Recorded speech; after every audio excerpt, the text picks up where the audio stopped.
કૃષ્ણાશ્રય ગ્રંથનો અભ્યાસ આપણે કરી રહ્યા છીએ અને 7મો શ્લોક આપણે પહોંચ્યા છીએ. કૃષ્ણાશ્રય ગ્રંથ આપણને સૌને ખ્યાલ છે કે વિવેક ધૈર્યાશ્રયની અંદર જે આશ્રયની ભાવના મહાપ્રભુ દ્વારા બતાડવામાં આવી અને અંતિમે કલૌ ભક્ત્યાદિ માર્ગાહી દુઃસાધ્યા એ જે સૂત્ર છે એનું ભાષ્ય પુનઃ આ કૃષ્ણાશ્રય છે. કૃષ્ણાશ્રયની આવશ્યકતા એટલા માટે કે આપણો શરણાગતિનો ભાવ છે વધુ ને વધુ દ્રઢ થાય, એના માટે મહાપ્રભુ પુનઃ પુનઃ એ આશ્રયને દ્રઢતા અપાવવા માટે આપણા વિવેક ધૈર્યના સતત રક્ષણ માટે એ આવશ્યક છે શરણાગતિ. તો એ શરણાગતિના ભાવને આ કૃષ્ણાશ્રય દ્વારા દ્રઢતા આપી. કેવી રીતના કે ભાઈ જ્યારે બાંધકામ થતું હોય ત્યારે બાંધકામમાં કોઈ જમીન આપણને પથ્થરવાળી મળી જાય તો પાયાનું કામ કર્યા વિના સીધી ઇમારત ચણવાનું કામ થઈ શકે. પરંતુ જો જમીનમાં પોલાણ હોય તો એ પાયાને ઉતારવા માટે નીચે હજી પોલાણમાં જવું પડે કે જમીનનું પોલાણ કેટલા સુધી એ પહેલા જોવું પડે. અહીંયા મહાપ્રભુજી વાત કરી રહ્યા છે કલૌ ભક્ત્યાદિ. તો આ ભક્ત્યાદિ માર્ગની દુસાધ્યતા કેટલી, એ દુસાધ્યતાનો માપ કેટલું એ જોવા માટે જેમ બાંધકામ માટે જમીન પોલી હોય તો હજી જમીનથી નીચેના સ્તર સુધી ખોદકામ કરવું પડે. એવી રીતના અહીંયા આપણા આશ્રયને સુરક્ષિત અને વધુને વધુ દ્રઢ કરવા માટે એ જમીનની અંદરનું પોલાણ કેટલું, જે કલૌ કલિકાલને ચાલતા ભક્તિ ઇત્યાદિક માર્ગ દુસાધ્ય થઈ ગયા છે તો એ દુસાધ્યતા કેટલી એ હદે મહાપ્રભુજી આપણને બતાવવા માંગી રહ્યા છે કે કલિકાલની અંદર લોકાશ્રય વેદાશ્રયની વિફલતા જે આપણને સહાયક થઈ શકે એમ નથી, ત્યારે તમે તમારી ઇમારતનો પાયો એવો મજબૂત બનાવો. કૃષ્ણ એવ ગતિર્મમ, કૃષ્ણ એવ ગતિર્મમ. દરેક શ્લોકની અંદર આપ કૃષ્ણ એવ ગતિર્મમ કે જે આપણા આશ્રયની ભાવનાની ઇમારત છે એનો પાયો એટલો બધો દ્રઢ હોવો જોઈએ, એટલો મજબૂત હોવો જોઈએ. એટલે આપ અહીંયા જે ધર્મના 6 અંગો છે એની વિફલતા બતાડી રહ્યા છે. લોકાશ્રય વેદાશ્રયની વિફલતા બતાડી અને એક જ ભગવદ આશ્રયને વધુને વધુ દ્રઢ કરવા માટે આ કૃષ્ણાશ્રય ગ્રંથ છે એ આપ આજ્ઞા કરી રહ્યા છે. તેમાં શ્રી રઘુનાથજીની ટીકા લઈને આપણે અન્ય ટીકાકારોના મત પણ દરેક શ્લોકની અંદર જોતા જઈએ છીએ. થોડો સમય વ્યતીત થઈ ગયો છે એટલે પુનઃ સ્મરણ કરાવી દઉં કે અજામિલાદિ દોષાણામ નાશકો અનુભવે સ્થિતા જ્ઞાપિતા અખિલ મહાત્મ્ય કૃષ્ણ એવ ગતિર્મમ. તો ત્યાં શ્રી રઘુનાથજી સમજાવી રહ્યા છે આપણને કે અજામિલાદિ દોષાણામ ઇતિ, કૃષ્ણનો જ આશ્રય લેવો શા માટે આવશ્યક છે? દ્રઢ વિશ્વાસ કરવા માટે હવે આપ દ્રષ્ટાંત આપી રહ્યા છે. સુદ્રી ભર્તુર બ્રહ્મ બંધોર અજામિલા નામનો દોષાણામ મહાપાતકાનામ નામ માત્રેણ નાશકો અસ્માકમ અનુભવે સ્થિત. અજામિલાનું ઉપાખ્યાન અહીંયા દ્રષ્ટાંતના રૂપે આપણે લેવાનું છે કે અજામિલાદિ દોષાણામ આપ સમજાવવા માંગી રહ્યા છે કે અજામિલ તો એ અધમ બ્રાહ્મણ, અજામિલ નામક મહાપાતકી ના દોષો મૃત્યુ સમયે માત્ર ને માત્ર ભગવદ નામ લેવા માત્રથી જો નાશ થઈ ગયા હોય અને એનો ઉદ્ધાર થઈ ગયો હોય તો આપણો કેમ નહીં થાય? એ વાત અનુભવમાં લાવવા માટે અહીંયા અજામિલનું દૃષ્ટાંત આચાર્ય ચરણ આપી રહ્યા છે. તો ત્યાં માત્ર શાબ્દાનુભવે અંતઃ સાક્ષી પ્રત્યક્ષે વા સ્થિતો વિષયીકૃત ઇતિ યાવત. ત્યાં એમ કહે છે કે ખાલી નામથી જ જો ઉદ્ધાર થઈ જવાનો અનુભવ શાસ્ત્રોમાં પણ કહેવામાં આવ્યો છે અને આપણા બધાના અંતઃકરણમાં પણ છે અને પ્રત્યક્ષ રૂપથી પણ આ અર્થ આપણને આત્મસાત છે. આદિપદિત્યે ગજેન્દ્ર પ્રવૃત્ય યમલોક સ્થિતઃ નારકિણશ્ચ ઇદમ નરસિંહ પુરાણાદો પ્રસિદ્ધમ જ્ઞાપિતમ દેવી જીવેસ્વ અખિલમ સમગ્રમ નિજ મહાત્મ્યમ યેન એવં વિદઃ કૃષ્ણ એવેતિ પૂર્વ. અજામિલનું તો ખરા જ, પણ આદિપદ છે. અજામિલાદિ આદિપદથી શું લેવાનું? તો આદિપદથી ગજેન્દ્ર એવં યમલોકમાં નર્ક ભોગવનારા જીવ, આની અંદર આદિપદની અંદર આપણે ગણવાના છે. એમને પણ ભગવદ આશ્રય ભગવદ નામ લેવાથી જ જે ઉદ્ધાર થયો એવું જોવામાં આ દ્રષ્ટાંતોમાં પણ આવી રહ્યું છે. ભગવાનના આ પ્રકારના ઉદ્ધારને નરસિંહ પુરાણ ઇત્યાદિ શાસ્ત્રોમાં પણ એ બતાડવામાં આવ્યો છે. એટલે દેવી જીવોમાં પોતાના અખિલ મહાત્મયને જે શ્રી કૃષ્ણએ એમને બતાડ્યું છે એ એમના આત્મસાત છે. એવા સમયમાં કૃષ્ણ જ મારી ગતિ છે. તેમાં આપણે અન્ય ટીકાકારોના પણ મતને જોયો હતો. તેમાં ખાસ કરીને શ્રી કલ્યાણરાયજી આજ્ઞા કરી રહ્યા હતા કે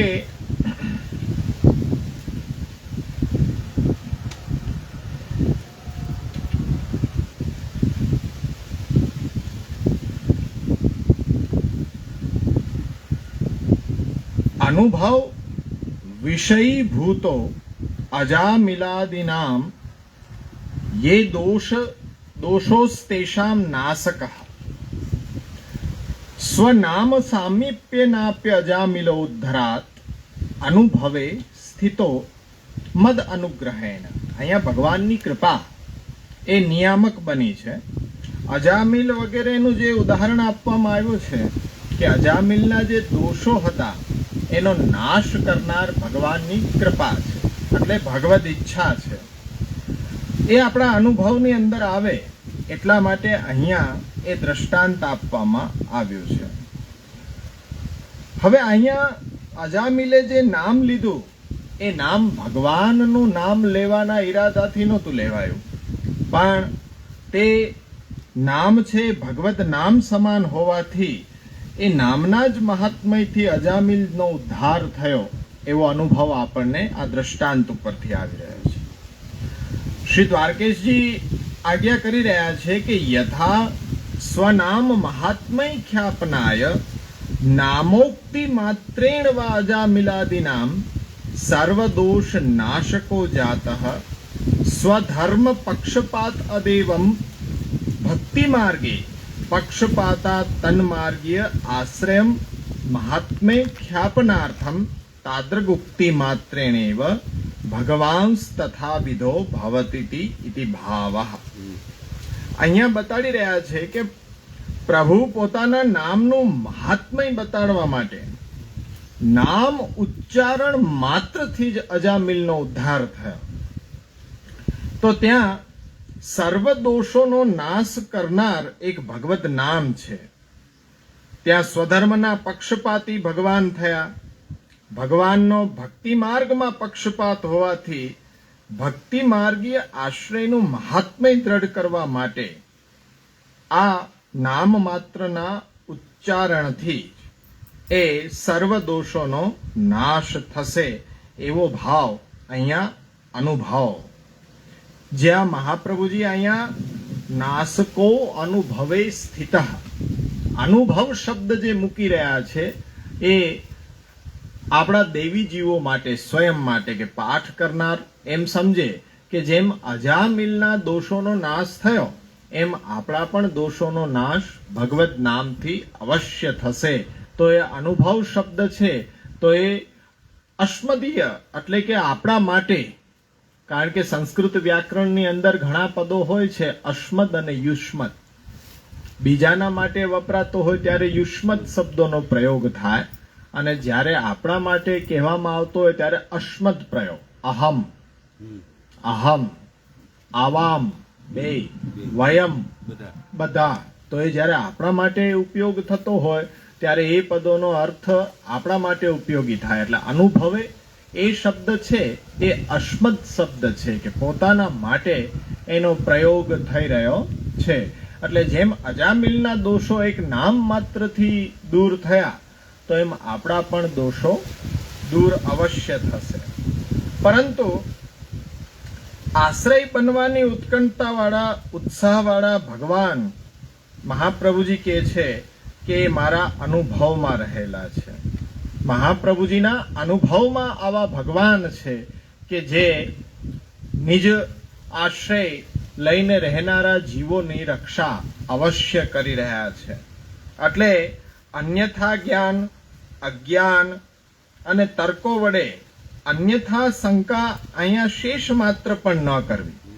ભગવત નામ છે એ દોષોને દૂર કરશે એમાં શંકા કરવી નહીં, પણ ભગવત શરણાગતિના અનુસંધાન પૂર્વક એ નિરંતર કૃષ્ણ એવ ગતિર્મમ, એ કૃષ્ણ એવ ગતિર્મમ ઉચ્ચારણ કરતા રહો અને એ અવશ્ય આપણા સમસ્ત દોષોનો નાશ કરશે.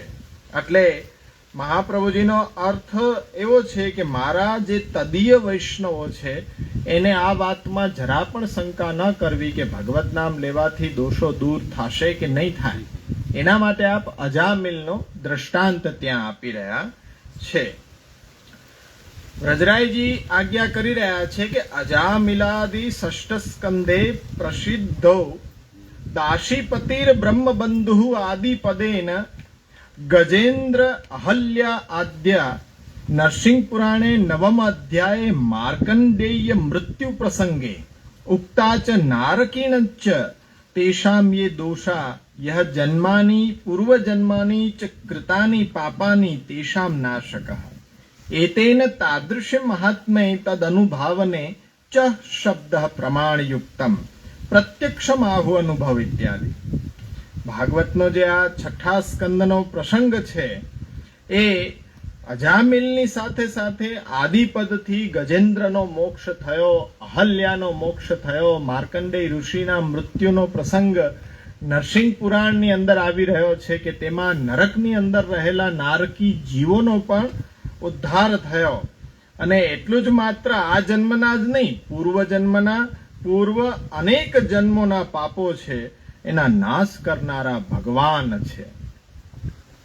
તો એ ભગવાન અમારા અનુભવમાં છે એ વાત અહીંયા ટીકાકારો કહી રહ્યા છે. પરંતુ ત્યાં એક પ્રશ્ન એવો થઈ રહ્યો છે કે અહીંયા એકબીજા સાથે મતમતાંતર આ ટીકાકારોનો ત્યાં આવી રહ્યો છે કે આચાર્ય ચરણ અજામિલનું જે ઉદાહરણ આપી રહ્યા છે તો ત્યાં બીજા પુરાણો પણ અહીંયા એક દ્રષ્ટાંત ટાંકે છે. અજામિલનો પ્રસંગ છે ત્યાં ભગવાન પોતાના નામનું મહાત્મય બતાડવા માંગી રહ્યા છે, પરંતુ નામોચ્ચારણ માત્રથી જીવના દોષો ભગવાન દૂર કરે અથવા તો મુક્તિ પણ આપે તો શું એવું આપણે માની લેવું કે દોષ દૂર કરવા ભગવાનને નામ મહાત્મય પ્રગટ કરવું કંઈક જરૂરી હતું?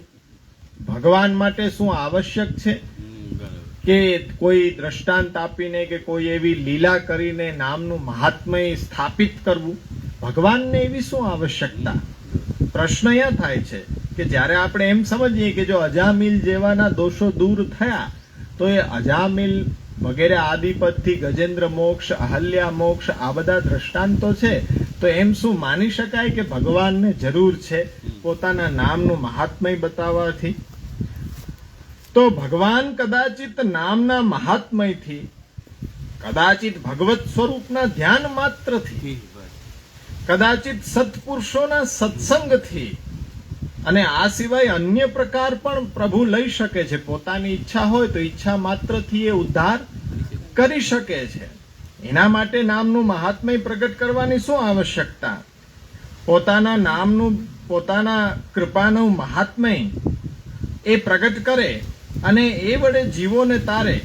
તેથી મહાપ્રભુજી પણ બતાડી રહ્યા છે કે તીર્થોમાં જે મુક્તિ થાય છે, તીર્થોનું મહાત્મય બતાડવા ત્યાં આપ કહી રહ્યા છે કે તીર્થોથી મુક્તિ થવી. દરેકની તીર્થ વડે મુક્તિ થાય એવું પણ નથી. તીર્થ દ્વારા મુક્તિ કોની થાય? તો આપ નિબંધમાં આજ્ઞા કરે છે કે તીર્થદાવાપી વા મુક્તિ કદાચિત કશ્યચિત ભવે. તીર્થમાં પણ ક્યારેક કોકને જ મુક્તિ મળે છે. એ પણ કોને? તો કે કૃષ્ણ કૃપા પ્રસાદ યુક્તસ્ય નાન્યસ્યેતિ વિનિશ્ચય. જેના ઉપર કૃષ્ણ કૃપા છે, એ કૃષ્ણ કૃપા જેના ઉપર હોય અને ભગવાન ઈચ્છે કે તીર્થ વડે આની મુક્તિ થાય, એને જ તીર્થ એ મુક્ત કરે છે. જે લોકો સાત્વિક હોય, દેવી સંપદા વાળા હોય, એવા લોકોને એ વેદ વિધાન મુજબ કે યથાવિધિ જીવનનો નિર્વાહ આ મરણાંત એ રીતના કરે ત્યારે જ એ જીવની મુક્તિ થાય. એવું નથી કે ખાલી આપણે કઠિન પરિસ્થિતિની અંદર આવીએ ત્યારે જ ભગવત નામ લઈએ, શ્રી કૃષ્ણ શરણમમાં, પણ અહર્નિશ ભાઈ અશક્ય સુશક્ય આલોક પરલોક બધામાં એ શરણાગતિની ભાવના દ્રઢ રહેવી જોઈએ. સારા પ્રસંગોમાં તો હોય જ, પણ જ્યારે કોઈ આપણે ઈચ્છાથી વિપરીત પ્રસંગો આવી રહ્યા છે એમાં પણ ભગવદ ઈચ્છા માનવા માટેનું બલ આપણી અંદર હોવું જોઈએ. તો સતત જે આ રીતના પોતાનો જીવન નિર્વાહ કરે એવાઓની જ ત્યાં મુક્તિ થાય છે. એટલે બીજા કોઈ પણ પ્રકારેથી મુક્તિ ત્યાં કહેવામાં આવી નથી. અહીંયા દેશકાલ વગેરે જે 6 અંગો, એ અંગમાં મુક્તિ આશ્રિતા છે. તીર્થ વગેરેમાં જે મુક્તિ થાય છે એ તો જોવામાં આવે છે કે ક્યારેક જ કોઈકની જ ત્યાં મુક્તિ થાય, પણ એ પણ કૃષ્ણ કૃપા પ્રસાદથી.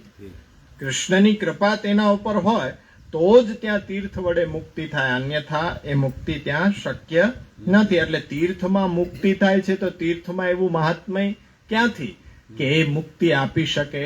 કૃષ્ણ કૃપા હોય તો જ એ મુક્તિ તીર્થ દ્વારા થઈ શકે. ત્યારથી શ્રી મહાપ્રભુજી ત્યાં આગળ બતાડી રહ્યા છે કે તરહી તીર્થાદેહ ક્વ ઉપયોગ ઇતિ ચેત. જો તમે એમ કહો છો કે કૃષ્ણ કૃપા પ્રસાદ યુક્ત જીવ હોય, સાત્વિક દેવી સંપદા વાળો જીવ હોય, એ તીર્થનો આશ્રય કરે, એને જ જો કૃષ્ણની ઈચ્છા હોય તો જ એની મુક્તિ શક્ય છે. અન્યથા તો શાસ્ત્રોમાં તીર્થનું મહાત્મય બતાડ્યું, તો તીર્થોનો ઉપયોગ શું છે? તીર્થાદેહે ક્વ ઉપયોગ ઇતિ ચેત તત્રાહ સેવકમ કૃપયા કૃષ્ણ કદાચિન મોચયેત ક્વચિત. આપ આજ્ઞા કરે છે કે સેવકમેવ પૂર્વમ તથા ભૂતમ તત્રાપી કૃપયેવ તત્રાપી કૃષ્ણ એવ કર્તા સાધનમ વ્યાપારશ્ચ ઉક્તા. જે પ્રેમાંત સાધન કર્યું હોય પણ સાધનથી એ ચ્યુત થતા પ્રેમ રહિત થયો હોય, તેવા સેવકને જ કોઈક દેશ કે કોઈક કાલમાં ભગવાન મુક્તિ આપતા હોય છે. પણ તેમાં પણ પોતાની કૃપા વડે જ મુક્તિ આપે છે, અન્ય કોઈ કારણથી મુક્તિ નથી આપતા. તેમાં પણ મુક્તિ આપનાર તો ભગવાન શ્રી કૃષ્ણ જ છે. કોઈ તીર્થ છે મુક્તિ ક્યારેય જીવને આપી શકતું નથી. તો અજામિલના દ્રષ્ટાંતમાં શ્રી આચાર્ય ચરણનો અભિપ્રાય અહીંયા સ્પષ્ટ છે કે ભગવદ ઈચ્છા હોય એની મુક્તિ થઈ શકે. આપણે એવું ન વિચારી શકીએ કે જો અજામિલ એટલો પાપી હતો એનાથી તો થોડાક ઓછા પાપી આપણે છીએ એટલે એનો જો ઉદ્ધાર કર્યો તો આપણો તો કરશે એમ કહીને નિશ્ચિંતા ન લાવવી જોઈએ. આપણો કદાચ નહીં પણ થાય. અહીં તો ભગવાનની ઈચ્છા હોય, ભગવાનની ઈચ્છા એ મુખ્ય પ્રમાણ છે. કોઈ તીર્થ કે કોઈ એ આપણે આ કૃષ્ણાશ્રય ભણી રહ્યા છીએ તો કોઈ દેશ, કાલ, કર્મ, કર્તા, મંત્ર, દ્રવ્ય, કર્મ કોઈનો પણ આશ્રય છે એ મુક્તિ માટે આપણા માટે નિરર્થક છે. એક કૃષ્ણનો આશ્રય છે એ આપણને મુક્તિ તો ઠીક પણ મુક્તિથી અધિક પણ એ ઘણું બધું આપણને એ પોતાના સ્વરૂપાનંદનો અનુભવ એ બધું જ આપી શકે એમ છે. તો અહીંયા આચાર્ય ચરણ જેમ તીર્થનો ઉપયોગ બતાડી રહ્યા છે કે ભગવાન એ તીર્થ દ્વારા મુક્તિ આપનાર તો ભગવાન છે પણ તીર્થને નિમિત્ત બનાવે. હવે નિમિત્ત કોને બનાવવું હોય તો એની ઈચ્છા સ્વાતંત્રતા ઉપર છે. એટલે એ જ અહીંયા અજામિલના પ્રસંગથી મહાપ્રભુજી બતાડવા માંગી રહ્યા છે કે ભગવાન ઈચ્છે એને જ મુક્તિ આપે છે પણ ભગવાન જે પ્રકારની મુક્તિ છે એ પ્રકારની મુક્તિ ત્યાંથી શક્ય છે. તો એનાથી કોઈ પણ પ્રકારનું સાધન કરવાથી એ મુક્તિ થવી શક્ય નથી. જેમ ગીતાજીમાં ભગવાન આજ્ઞા કહે છે કે મામેવ યે પ્રપદ્યન્તે માયામેતામ તરંતી. એટલે કહે છે કે અવિદ્યાથી નિવૃત્ત થઈને જીવન મુક્ત દશાને પામે. તો અહીંયા આપણને ખ્યાલ પડે કે કૃષ્ણ કૃપા છે એ જ નિયામક છે. અનુગ્રહ પુષ્ટિ માર્ગે નિયામક. તો ત્યાં આગળ જતા મહાપ્રભુજી આજ્ઞા કરે છે કે અતઃ કેવલ તીર્થ આદિ આશ્રયમ પરિતજ્ય યથા ભગવતી સ્નેહો ભવતી તથા યત્નમ કુર્યાદિત્યાહ તસ્માત સર્વમ પરિતજ્યમ દ્રઢ વિશ્વાસતો હરિમ ભજેત શ્રવણાદિભ્યો યદ વિદ્યાતો વિમુચ્યતે. ત્યાં હરિભજને અપી કદાચિત મોક્ષો ન ભવેદ ઇતિ આશંક્યામ પરિતજ્ય દ્રઢ વિશ્વાસમ કૃત્વા શ્રવણાદિભ્યો હેતુભ્ય શ્રવણાદિભિર યજેત તતો વિમુચ્યેત એવેતિ પુનરુક્તમ. નિબંધની અંદર આપ સમજાવી રહ્યા છે કે માત્ર તીર્થ વગેરેનો આશ્રય છોડીને જે પ્રકારથી ભગવાનમાં સ્નેહ થાય એ પ્રયત્ન કરતો રહેવો જોઈએ. કયા પ્રકારે સ્નેહ થાય? ભગવત સેવા, સત્સંગ, એ નામ, જપપાઠ ઇત્યાદિ આ પ્રયત્નો આપણે કરતા રહેવા જોઈએ પણ એનાથી વિપરીત પ્રયત્ન ન કરવા જોઈએ. કે જેનાથી વિપરીત પ્રયત્નો એટલે શરણાગતિ જે ષડ અંગ છે એની અંદર અનુકૂલસ્ય સંકલ્પ, આપણો અનુકૂળ થવાનો સંકલ્પ હોય તો એમાં જે રીતે શ્રી મહાપ્રભુજી આજ્ઞા કરે છે એ રીતના આપણે નિત્ય સત્સંગ, સેવા, સ્મરણ ઇત્યાદિ સાધનો કરતા રહેવા જોઈએ. પણ એનાથી વિપરીત તો એનાથી વિપરીત છે એનો તો આપણે ત્યાગ કરવાનો છે. કારણ કે અનુકૂલસ્ય સંકલ્પ પ્રતિકૂલસ્ય વિસર્જન, ત્યાંથી જ શરૂઆત થઈ રહી છે. તો પ્રતિકૂળ બાબતોથી આપણે દૂર રહેવું જોઈએ. તો અહીંયા મહાપ્રભુજી એ જ આજ્ઞા કરી રહ્યા છે કે ભગવાનમાં સ્નેહ થાય એવા પ્રયત્નો નિરંતર કરતા રહેવા જોઈએ. પરંતુ માત્ર બધું જ છોડીને ભગવાનમાં દ્રઢ વિશ્વાસ રાખીને શ્રી હરિને શ્રવણાદિક વડે ભજવા, જેથી અવિદ્યા ઉપરાંત વિદ્યાથી પણ મુક્ત થવાય છે. હરિભજન કરતા પણ ક્યારેક મોક્ષ ન પણ થાય એ પણ પાછી આશંકા છે. તો ત્યાં આશંકા છે એવી આશંકા મહાપ્રભુજી કહે છે કે હૃદયમાંથી દૂર કરી દેવી. કારણ કે પ્રભુમાં અવિશ્વાસ છે. અવિશ્વાસો ન કર્તવ્ય સર્વથા બાધકસ્તુ સહ. કેમ ન થાય? કારણ કે હરિભજન કરતા પણ ન થાય તો કે એવી આશંકા કરવી જ શા માટે? એ જ મહાત્મય બતાડવા માટે અજામિલનો દ્રષ્ટાંત અહીંયા આપવામાં આવ્યો છે. કેમ ન થાય? આજે તમે તો સ્નેહ એ થાય પ્રભુમાં એના માટે શ્રવણ, કીર્તન ઇત્યાદિ કરી રહ્યા છો પણ જે તો ખાલી એ સાંકેત માત્રથી નામ બોલતો હોય, એ નામનું મહાત્મ્ય એટલું બધું છે કે એ તરી જતો હોય, તો પછી એ આપણે શા માટે નહીં થાય? તો એવી આશંકા એ છોડીને દ્રઢ વિશ્વાસ. આપણા જેવા માટે આ ઉપદેશો એમ હોઈ શકે નહીં. 16 ગ્રંથનું મહાત્મ્ય જોઈએ ને તો આપણને એમ લાગે કે જેને લૌકિક ચિંતાઓ તો છે નહીં, પણ અલૌકિક ચિંતાઓમાં આટલી બધી આશંકાઓ થઈ રહી છે કે કદાચ જો શ્રવણાદિક ઇત્યાદિક અમે પ્રયત્ન કરતા રહીએ તો પણ ન થાય તો કદાચ. અરે કેમ ન થાય? મહાપ્રભુજી કહે છે કે ભાઈ એ તો શરણસ્થ સમુદ્ધારમ છે. શરણે આવેલાનો એ ઉદ્ધાર તો નિશ્ચિત કરે છે. અનુભવે સ્થિત, નામ માત્રથી જો ઉદ્ધાર કરી શકતો હોય એવો ભગવાન મહાપ્રભુજી કહે છે કે મારા અનુભવમાં છે, પણ મારા થકી મારા તદીય વૈષ્ણવને પણ એ અનુભવ થવો જોઈએ. એ દ્રઢતા અપાવવા માટે મહાપ્રભુજી કહે છે કે આવી આશંકા ક્યારેય ન કરવી કે હરિભજન કરતા પણ ક્યારેક મોક્ષ ન થાય તો. આપ દ્રઢ વિશ્વાસ અપાવે છે કે શ્રવણાદિક જે તમે સાધનો કરી રહ્યા છો એ કૃષ્ણમાં સ્નેહના હેતુથી તમે આચરણ કરી રહ્યા છો. બીજો કોઈ તો તમારો હેતુ છે નહીં ને.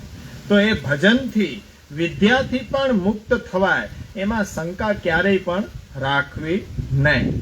એટલે પ્રીતિપૂર્વકના ભગવત ભજનથી જ અવિદ્યા વિદ્યા સર્વથી મુક્ત થવાય અને સાયુજ્ય સિદ્ધિ પણ પ્રાપ્ત થઈ શકે. તો અહીંયા અજામિલનો દ્રષ્ટાંત આપવા પાછળનું કારણ એ છે કે અહીંયા ભગવાન છે એ સર્વ દોષ નિવારક છે અને તેથી સર્વ પ્રકારે ભગવાન જ આશ્રય લેવા યોગ્ય છે. અન્ય કોઈ દેશકાલ એ અંગો છે એનો આશ્રય નિરર્થક છે. તો કૃષ્ણ કૃપા જેના ઉપર હોય એને મુક્તિ ફલ રૂપમાં બને છે. કારણ કે મુચકુંદ રાજાનો પ્રસંગ અહીંયા યાદ આપ શ્રી અપાવી રહ્યા છે કે રાજા મુચકુંદ ઉપર કૃપા કરી ભગવાને અને એમને વરદાન માંગવાની આજ્ઞા કરી. ત્યારે ભાગવતનો 10મ સ્કંદનો 51મો એ અધ્યાય છે. એની અંદર આ પ્રસંગ જોવા જેવો છે. ત્યાં એમ છે કે વરમ વૃષ્ણીવ ભદ્રમ તે ઋતે કેવલમ અદ્યમના એક એવેશ્વરસ્તસ્ય ભગવાન વિષ્ણુર્વ્યય. હે રાજન, તમારું કલ્યાણ થાવ. તમે તમારા ઈચ્છિત જે પણ કાંઈ હોય અમારાથી આજે માંગી લ્યો. મુચકુંદ રાજાને ભગવાન કહે છે પણ કેવલ્ય મોક્ષ છોડીને તમે જે માંગશો એ હું તમને આપીશ. મોક્ષની વાત કરતા નહીં, બીજું માંગો. કારણ કે કેવલ્ય મોક્ષ આપવાનું સામર્થ્ય કેવલ અને કેવલ અવિનાશી પરમાત્મા વિષ્ણુનું જ છે અને તે મોક્ષના ઈશ્વર સાક્ષાત નિયંતા છે. તેથી દેશ વગેરે સાધનોમાં આસક્તિ ન કરતા તેનો આશ્રય ન કરીને માત્ર એ કૃષ્ણ પ્રસાદના અર્થે જ ધર્મનું ભક્તિના અંગ તરીકે આપણે સેવન કરવું જોઈએ. પણ આશ્રય વિશ્વાસ ભજન એ માત્ર શ્રી કૃષ્ણનું જ કરવું. જેમ અજામિલના પણ દોષોનો નાશ ભગવાન સ્વયં કરી રહ્યા છે, તો ભગવાને જ કૃપા વિચારીને પુત્રના માટે નારાયણ જે નામ લેવાનું એમાં એ વિશેષ મહાત્મ્ય પ્રગટ કરીને પોતાના જેવા જ સ્વરૂપના એ દૂતોના દર્શન અજામિલને કરાવ્યા. નારાયણ નામ લેવાથી અજામિલને એ વિષ્ણુ દૂતોના દર્શન થયા કે જેનું સ્વરૂપ ભગવાનના જેવું હતું અને ભગવત વાણીનું શ્રવણ પણ થયું. ત્યાં ભગવત નામના મહાત્મયનો પ્રસંગ કહેવાનો. યમદૂતો અને વિષ્ણુ દૂતો વચ્ચે ચર્ચા ચાલી અને એ અજામિલને ત્યાં સાંભળવા મળી. એટલે એ સત્સંગ એને પ્રાપ્ત થયો. ખાલી નામ લેવાથી ઉદ્ધાર થઈ જાય કે જેનો અર્થ પણ ખ્યાલ ન હોય તો એવું નામ પણ કદાચ કારણ બની શકે જો ભગવદ ઈચ્છા હોય તો. કારણ કે રામ કહેવાથી તો આપણે સમજ્યા, પણ મરા મરા મરા મરા મરા થઈ જાય અને એનું ફલ વળી પાછો એ લૂંટારામાંથી ઋષિ બની જાય તો આવું ફલ આપણા માટે નહીં કે પછી આપણે ઈચ્છાથી મરા મરા મરા મરા જપીએ તો ન થાય. પણ એ તો ભગવાનને નિમિત્ત બનાવીને કંઈક મહાત્મય પ્રગટ કરવું હોય તો અવળું સવળું અડધું એ ગમે તે રીતે ભગવત નામ લેવાય એ વિફલ થાય નહીં. એટલે અહીંયા એ દૂતોના દર્શન પણ અજામિલને થયા, વિષ્ણુ દૂતોના, એની ભગવદીય વાણીને પણ સાંભળવાનો પ્રસંગ પ્રાપ્ત થયો, અને ભગવત જ્ઞાન અજામિલને એ દ્વારા પ્રભુએ કરાવ્યું. અને ત્યારથી એ મૃત્યુલોકથી તર્યો અને સાધન કરવા અવકાશ ઉભો કર્યો, તેમાં બુદ્ધિ કરાવી, અંતે સ્વલોકની પ્રાપ્તિ કરાવી, મોક્ષનું દાન કરાવ્યું. તો અન્યના પુત્રના અર્થે પુત્રને સંબોધીને જો લેવાયેલું નારાયણ નામમાં બુદ્ધિમાં રહેલા લૌકિક ભાવોને કારણે મુખમાંથી લૌકિક જ બહાર આવે. જ્યારે બુદ્ધિમાં લૌકિક વિચારો હોય ત્યારે એ બહાર પણ એ લૌકિક જ આવે છે. તેમ છતાં પણ વાણીની જે પ્રયોજિકા બુદ્ધિમાં લૌકિક ભાવ હોતા નીકળેલ નામનું વિષ્ણુદૂત ભગવદીઓના દર્શન અને સંગરૂપ અલૌકિક ફળ કેવી રીતે થયું? પ્રશ્ન ત્યાં એ ઉભો થાય. અજામિલ દુષ્ટ હતો. અજામિલે અંત સમયે પણ ભગવદ નામ લેવાની બુદ્ધિ નથી ઉપજી, પણ એના દીકરાને બોલાવવાનો એક પ્રયત્ન હતો, અને દીકરાનું નામ નારાયણ. તો એ નારાયણ નામ લીધું તો ખરા, પણ નિયમ એવો છે કે બુદ્ધિ જ્યારે લૌકિક હોય તો મુખથી પણ જે વાણી નીકળે લૌકિક હોય, તો શું નારાયણ નામ લીધું તો હવે લૌકિક બુદ્ધિથી લૌકિક જે બહાર આવ્યું તો એનું ફલ ભગવદીયનો સંગ કે વિષ્ણુ દૂતોના દર્શન થવા, ભગવત જ્ઞાન થવું, આવું કેવી રીતના થઈ ગયું? તો ત્યાં જ આપણને સમજવા મળે કે એ પ્રસંગ જે અજામિલનો પ્રસંગ છે, એ પ્રસંગની અંદર કહેવામાં આવ્યું છે કે વિષ્ણુ દૂતો છે યમદૂતોની ઝાટકણી કાઢે છે. યમદૂતોને ત્યાં એ ભગવદ નામનું અલૌકિક મહાત્મય વિષ્ણુ દૂતો બતાડે છે. શું કહે છે કે સ્તેન સુરાપો મિત્ર દૃગ બ્રહ્મહા ગુરુતલ્પગઃ સ્ત્રીરાજ પિતૃગોહંતા યે ચ પાતિકો ન પરે સર્વેષામ અપ્ય અગવતામ ઇદમેવ સુનિષ્કૃતમ નામ વ્યાહરણમ વિષ્ણોર્યત તદ વિષયામતિ નેકાંતિકમ તદ અધિકૃતેપી નિષ્કૃતે મનઃ પુનર્ધાવતી ચેદ સત્પથે તત્કર્મ નિર્હાર અભિપિપ્સતામ હરેર ગુણાનુવાદ ખલુ સત્વ ભાવના સાંકેત્યમ પારિહાસ્યમ વા સ્તોભમ હેલનમેવ વા વૈકુંઠ નામ ગ્રહણમ શેષા અગહરમ વિદુઃ. આ પ્રસંગના આ જે શ્લોકો છે, 6ઠા સ્કંદના 2જા અધ્યાયના 9મા શ્લોકથી લઈને 14મા શ્લોક સુધી ટાંકીને રાખવા જેવા છે કે ત્યાં ભગવદ નામનું મહાત્મય બતાડતા વિષ્ણુ દૂતો છે એ યમદૂતોની ઝાટકણી કાઢી રહ્યા છે.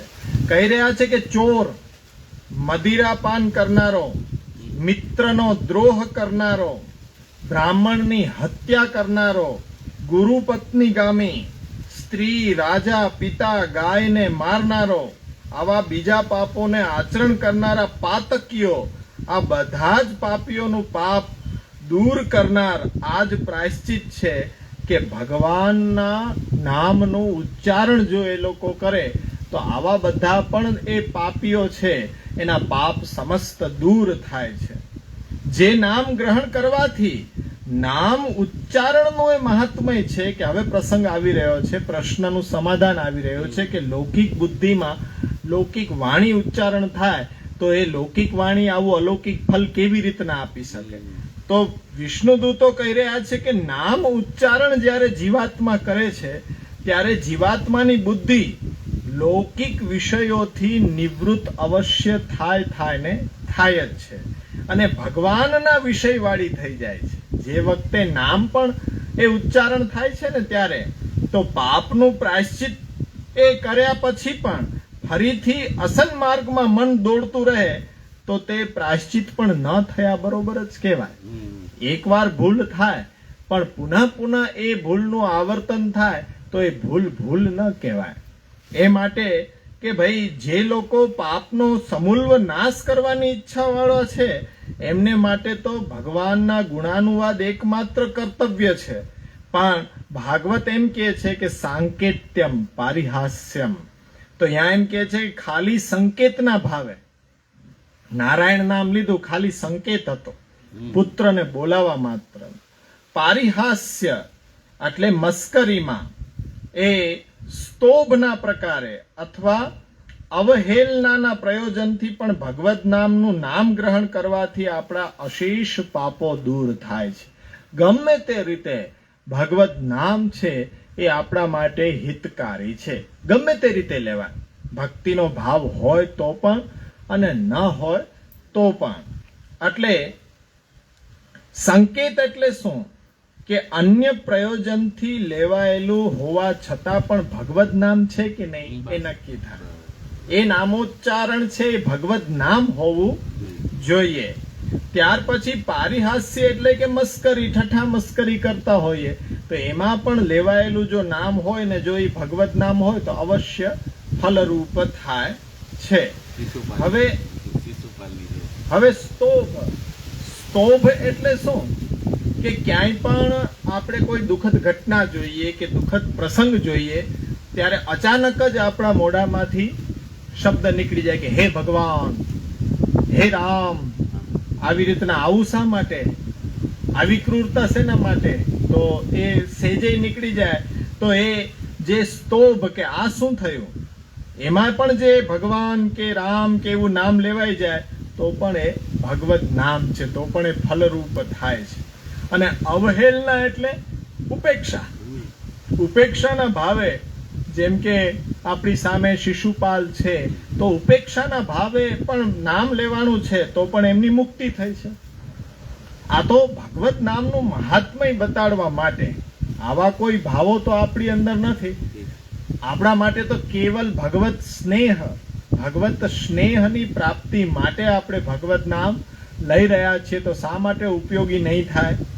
તો વિષ્ણુદૂતો અહીંયા ઝાટકણી કાઢતા કહે છે કે સાંકેત, પારિહાસ વગેરેથી પણ લેવાયેલું ભગવત નામ છે એ અશેષ પાપો કે જેનો કોઈ એ ગણતરી જ નથી, અશેષ પાપોનો નાશ એનાથી થાય છે.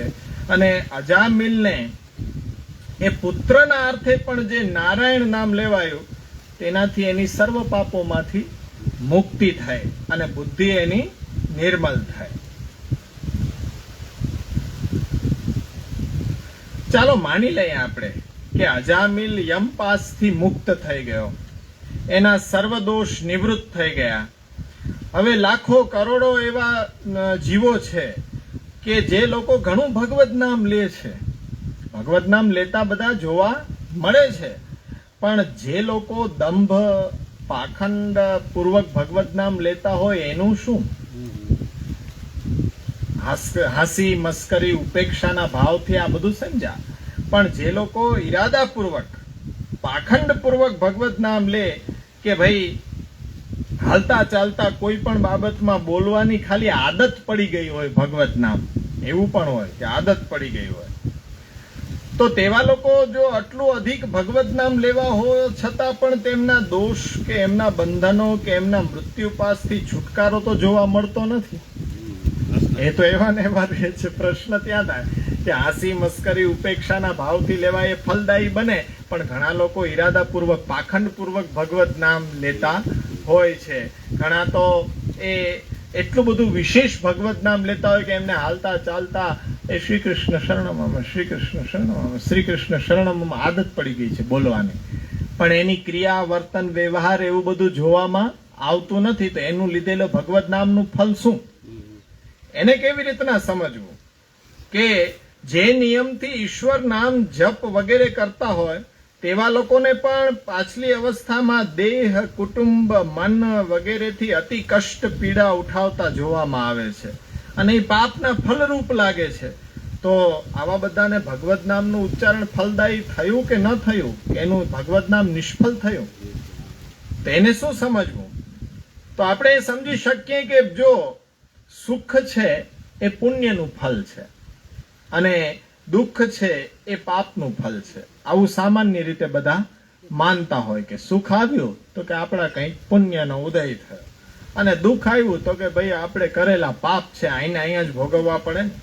આવી એક વિચારધારા છે. પરંતુ અમુક ઉદાહરણો એવા જોવા મળે છે કે જેમાં સુખ પુણ્યના ફલ રૂપે નથી, અથવા દુઃખ છે પાપ રૂપે, પાપના ફલ રૂપે નથી આવતું. ઉદાહરણ કેવું સમજશો કે જેમ બુદ્ધ, ઋષભદેવજી જેવા સાક્ષાત ભગવત પુરુષોના જીવનમાં જે કાંઈ બનાવો ઘટિત થયા, એમને જન્મ કે એમનો કોઈ નિર્વાણ, એમાં વચમાં ક્યાંય પાપ પુણ્ય આવતા નથી. આ ઋષભદેવજીના ચરિત્રમાં કે ક્યાંય પાપ પુણ્ય વચ્ચે આવતા નથી. પરંતુ તેમ છતાં પણ એમના ચરિત્રોમાં ઘણી સારી, ઘણી દુઃખદ ઘટનાઓ આપણને જોવા મળે છે. તેને શું સમજવું? તો એને સમજો કેવલ ભગવદ ઈચ્છા. એનું કારણ એકમાત્ર છે ભગવદ ઈચ્છા.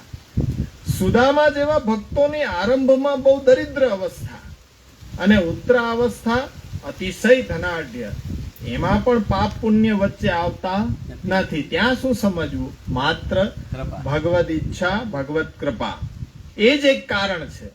તો લોકો તો ભગવદીઓ કે ભગવત પુરુષો જ નહીં, સાક્ષાત શ્રી રામચંદ્રજી, શ્રી કૃષ્ણના ચરિત્રના પ્રસંગોમાં પણ આજે આપણી દુર્બુદ્ધિ એવી છે કે એમાં પણ આપણે કારણ ગોતવા માંગીએ છીએ કે વશિષ્ઠજી જેવા એ જ્ઞાની, જ્યોતિષાચાર્ય, એનાથી મોટું જ્યોતિષમાં બીજું કોઈ જ્ઞાની જ નથી. એમણે જો શ્રી રામચંદ્રજીના એ રાજ્યાભિષેકનું મુહૂર્ત કાઢ્યું હોય તો ત્યાં શું નડ્યું હશે? શનિ નડ્યો હશે, મંગળ નડ્યો હશે, શું નડ્યું હશે? આવી દુર્બુદ્ધિ છે આપણી. એમાં પણ ગોતી, હવે ત્યાં શનિ મંગળ ન હોય, ત્યાં ભગવદ ઈચ્છા જ એકમાત્ર કારણ હોઈ શકે છે. આજે વિચારવાનું હોય કે છતાં પણ આપણે દોરા ધાગા, શનિ મંગળ આમાં વિશ્વાસ કરતા થઈ ગયા છે. હવે સાક્ષાત જે ઘરે બિરાજી રહ્યો છે એની ઈચ્છા એ જ કારણ રૂપ છે. એવો કેવો મોટો જ્યોતિષ છે કે અહીંયા પ્રસંગે પણ આપણને બતાડે કે વશિષ્ઠજી જેવા ઋષિ કે એમની ગણતરીમાં ફેર ન હોય કંઈ પણ, એમણે રાજ્યાભિષેકનું મુહૂર્ત કાઢ્યું હતું ને એ જ સમયે વનવાસ કેમ થઈ ગયો રામચંદ્રજીને? એવું કેમ બની શકે? તો એ તો ભગવદ ઈચ્છા હોય એમ જ એ આગળ નિર્ધાર થાય. ભગવદ ઈચ્છા વિના કંઈ પણ શક્ય નથી. તો આપણે ખાલી આટલીક બાબત માટે ભગવદ આશ્રય છોડી દઈએ છીએ આજે કે ભાઈ છોકરાનું ઠેકાણું મળતું નથી, શું હવે આને વ્યવસ્થા હશે, ધંધામાં સારું આવતું નથી સરખું, કેટલો પ્રયત્ન કર્યો, ક્યાંક જન્માક્ષર બતાવી દે, અરે જન્માક્ષર શું કરશે? ભગવદ ઈચ્છા એ પ્રધાન છે કે ભાઈ જ્યારે પણ ઈચ્છા હશે પ્રભુની ત્યારે અવશ્ય થશે, અને નહીં હોય ઈચ્છા તો પણ અમને સ્વીકાર્ય છે, ન થાય તો પણ આમ ચાલો. તો એ દ્રઢતા એટલીક નાની નાની બાબતોમાં આપણામાં અવિશ્વાસ એ જન્મ લઈ લે છે અને આપણે અન્યાશ્રય કરી બેસીએ છીએ. એના તરફ મહાપ્રભુજી સંકેત કરવા માંગી રહ્યા છે કે આવી નાની નાની બાબતોમાં જો આશ્રય એ છૂટી જતો હોય તો મહાપ્રભુજી તો બહુ આગળના સ્તરની વાત કરવા માંગી રહ્યા છે કે એવી કઠિન પરિસ્થિતિમાં તમે શું કરશો? અરે ભાઈ, આવી નાની નાની પરિસ્થિતિઓમાં ભગવદ આશ્રય શિથિલ થઈ જતો હોય તો મહા દુઃખ આવી પડે ત્યારે તો આમ તેમ દોડવા જ માંડીએ ને, ક્યાંક આપણો ઉદ્ધાર થઈ જાય, કોઈ એવું આપણને મળી જાય, કોઈ મળે નહીં અંતે. અને પાછું આપણે ગુજરાતીમાં કહીએ ને કે બાવાના બેય બગડે. ભગવદ આશ્રય છોડ્યો એનો તો અપરાધ લાગ્યો, પણ હવે જે ભગવદ આશ્રય છોડીને આપણે જ્યાં ત્યાં સાધનો કરવામાં માથા પછાડ્યા, એમાં જે નુકસાન થયું એ વળી પાછું વધારાનું. એટલે આપણે તો કેટલી મૂર્ખાઈ કરી રહ્યા છીએ એ મહાપ્રભુજી અહીંયા બતાડી રહ્યા છે. હવે નામોચ્ચારણ માત્રથી જન્મ જન્મના બંધનો કપાઈ જાય એવું કહેવામાં આવે, અને સર્વ પાપો નાશ થતા પાછું હવે પુનર્જન્મ ક્યારેય શક્ય છે જ નહીં. તો ત્યાં ભાગવત કંઈક એમ કહે છે કે સાક્ષાત શ્રી કૃષ્ણે તેમના અલૌકિક દિવ્ય ચતુર્ભુજ રૂપને જોઈને તેમની હૃદયપૂર્વક શરણાગતિ સ્વીકારીને મુચકુંદ રાજાએ વરદાનમાં ભગવાનને એવી વિનંતી કરી કે વિચરસ્વ મહિમ કામમ મયા વેશિત માનસઃ અસ્ત્વેવ નિત્યદા તુભ્યમ ભક્તિર્મયન પાયિની ક્ષાત્ર ધર્મ સ્થિતો જંતુના ન્યવધીર મૃગ્યાદિભિઃ સમાહિસ્તસ્તત્વ તપસા જય અઘમ મદુપાશ્રિતઃ જન્મ જન્મ અનંતરે રાજન સર્વભૂત સુરતમ ભૂત્વા દ્વિજવરસ્ત્વમ વે મામુપેષ્યસી કેવલમ. ત્યાં હે રાજા મુચકુંદ, મારામાં જે નિવેશ કરાયેલું મન, જેનું મયાવેશિત માનસ થઈને આ પૃથ્વી ઉપર તમે આજીવન વિચરણ કરશો, તમારું ચિત્ત મારામાં લાગેલું રહેશે, મારી નિર્મલ ભક્તિ તમને પ્રાપ્ત થશે, તમે ક્ષત્રિય ધર્મનું પાલન કરવામાં સ્થિત રહેશો, અનેક પશુઓના તમે શિકાર વગેરે દ્વારા હણ્યા છે, તેથી એ પાપનું પ્રાયશ્ચિત મારો આશ્રય કરશો એટલે એ પ્રાયશ્ચિત પણ થઈ જશે. એનો તમે તપ વડે નાશ કરશો અને બીજા જન્મમાં તમે બ્રાહ્મણ કુલમાં જન્મ લેશો અને સર્વ પ્રાણીઓના હિતેશી થઈને મને પ્રાપ્ત કરવા રૂપ મોક્ષને પામશો. આ જન્મમાં નહીં, આ જન્મમાં તમે મારામાં ચિત્ત રાખી શકશો, આ વિચરણ ભૂતલ ઉપર કરી શકશો, તમે કરેલા જે પાપ છે એનું પ્રાયશ્ચિત કરશો અને પાછા આગલા જન્મમાં બ્રાહ્મણ કુલમાં તમે જન્મ લેશો અને ત્યારે તમે મને પ્રાપ્ત કરશો. તો આ રીતના ભગવાનના તપ વડે દોષ દૂર કરવાનો અને બીજા જન્મમાં પોતાની પ્રાપ્તિ બતાડવાનો. તો આપણે સમજીએ કે આ મુચકુંદ રાજાનો જ બીજો જન્મ હતો ભક્ત કવિ નરસિંહ મહેતાના રૂપે. ભક્ત કવિ નરસિંહ મહેતાના રૂપે બીજો જન્મ થયો, નાગર બ્રાહ્મણ કુલમાં થયો અને એમનો જ ત્રીજો જન્મ પાછો ભાયલા કોઠારીના જમાઈ ગોપાલદાસજીના રૂપમાં થયો અને શ્રી ગુસાઈજીએ તેમનો ઉદ્ધાર કર્યો. તો હા, પણ એ કેટલી ઉચ્ચ છે અને આપણને તો સીધી એ પુષ્ટિ ભક્તિમાં વરણ થઈ ગયું છે. જન્મ લીધા તો પુષ્ટિમાં આવ્યો. એ પાછી એનું મહાત્મ્ય જાણવાની આ ખૂબી છે કે તમને એમ થાય કે આ પુષ્ટિ ભક્તિ પ્રાપ્ત થવી એટલી બધી સહજ નથી. 3 જન્મે પ્રાપ્ત થઈ અહીંયા તમે જોઈ રહ્યા છો. તો હવે આ જે પ્રાપ્ત થઈ ગઈ છે જાણે અજાણે, તો પછી હવે લક્ષ્ય કેમ ન સાધી લેવું જોઈએ. તો અહીંયા આ ઉપરાંત પણ એક રામ નામ મંત્ર છે, એ તારક મંત્ર છે, રામોત્તર તાપનીય ઉપનિષદમાં પ્રસિદ્ધ છે. એ તારક મંત્ર શું છે એની વ્યાખ્યા કરતા ગર્ભ જન્મ જરા મરણ સંસાર મહત ભય ભયાત સંતારયિષ્યતિ તસ્માદ ઉચ્યતે તારકમિતિ. યાજ્ઞવલ્ક્ય મુનિના વચન છે કે રામાયણમાં આખો દિવસ રામ રામ કહેતા જેમની જીભ સુકાતી નથી, એ દશરથ રાજા અંતકાળે પણ એણે રામ રામ કહેતા રામચંદ્રજીના વિરહમાં દેહ છોડ્યો, છતાંય એમને વૈકુંઠની કે સાંકેતની કે પછી મોક્ષની પણ સ્થિતિ ન મળી અને સ્વર્ગમાં સ્થાન મળ્યું. આખું જીવન રામ રામ કર્યો, રામચંદ્રજીના વિરહમાં જ દેહ છોડ્યો અને અંત સમયે પણ રામ નામથી એમનો દેહ છૂટ્યો, છતાં પણ એને પ્રભુનું ધામ પ્રાપ્ત ન થયું, ના રામચંદ્રજીનું ધામ પ્રાપ્ત થયું, ના એમને મોક્ષ મળ્યો, પણ મળ્યું તો શું? સ્વર્ગમાં સ્થાન મળ્યું. તો આવા ઘણા બધા પ્રસંગો મળે છે કે ભાઈ અહીંયા ભાગવતમાં અજામિલ જેમ સાંકેતથી જ ખાલી નામ લે છે, પણ એનાથી વિરુદ્ધ પ્રકારના જે બધા પ્રસંગો મળે છે કે ભાઈ ગજેન્દ્રનો પ્રસંગ આપણી સામે છે, તો ભાઈ ગજેન્દ્રના ગ્રાહ સાથેના યુદ્ધમાં અંતે એને ભગવત નામ યાદ આવ્યું, એનું સ્મરણ કર્યું અને પ્રભુએ ત્યાં નામ સાંભળીને પ્રત્યક્ષ પધારીને એને ગ્રાહથી છોડાવ્યો અને ગજેન્દ્રને મોક્ષ આપ્યો. અને જ્યાં ગજેન્દ્રએ જે ભગવત નામ સ્મરણ કર્યું ત્યાં સુખદેવજી કહે છે કે જજાપ પરમમ જાપ્યમ પ્રાગ જન્મ અન્યનું શિક્ષિતમ. પૂર્વ જન્મમાં જે ઇન્દ્રદ્યુમ્ન રાજા, એ જન્મમાં એને જે શિક્ષણ પ્રાપ્ત થયું હતું એની સ્મૃતિ રહી જવાથી જે પૂર્વજન્મમાં શીખેલા મંત્રનો એ જપ કરવા માંડ્યો. એક જ મંત્ર પૂર્વજન્મમાં જે સિદ્ધ નહોતો થયો અને આ બીજા જન્મમાં એ પણ હાથીની યોનિમાં એને એ મંત્રનું ફલ પ્રાપ્ત થયું. આ બધા તો પૂર્વ જન્મના અને આ જન્મનાની વાત છે, પણ આપણને તો સાક્ષાત ફલાત્મક આ જ જન્મમાં છે. શ્રી કૃષ્ણ આ નામ જ ફલાત્મક છે, એ જ સાક્ષાત ફલ છે.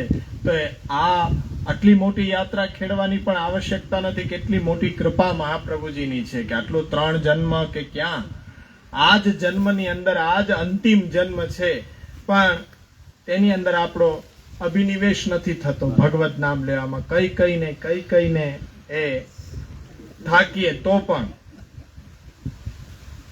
સાંભળવું ગમે તો ક્યાં સાંભળવું જઈને એનો વિવેક ખોઈ બેસે. બસ ક્યાં જઈને બેસવું, ક્યાં સાંભળવું, કોના મુખથી સાંભળવું, એ પાછું તમને સમજાવીને થાકીએ, છતાં પણ તમે પાછી એ ભૂલ કરો.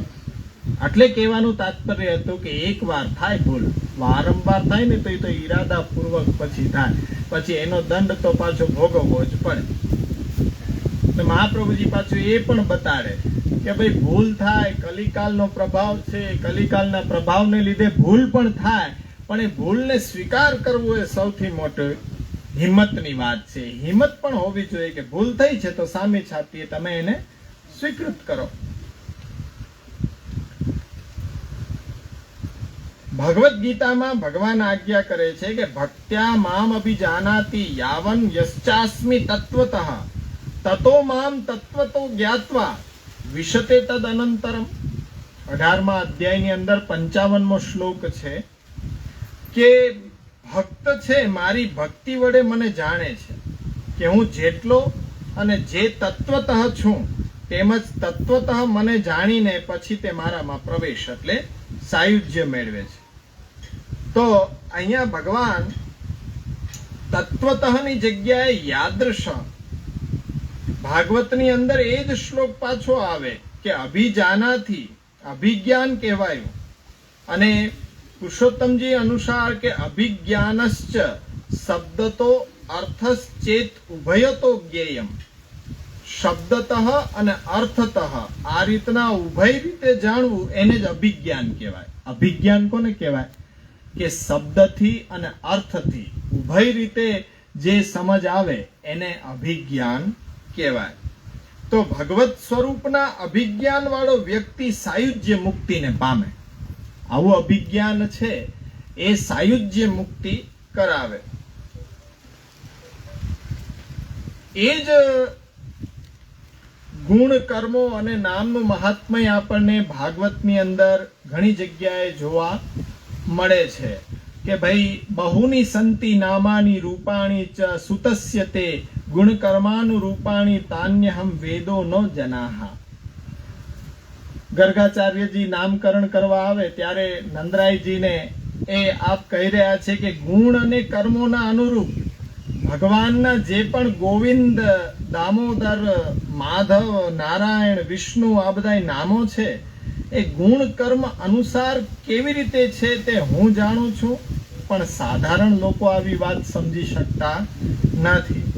ગોવર્ધન લીલાના પ્રસંગમાં પણ જ્ઞાત્વા અજ્ઞાત્વા ચ કર્માણી જનો અયમ અનુતિષ્ઠતિ વિદુષા કર્મ સિદ્ધિ સ્યાત તથા ના વિદુષો ભવેત.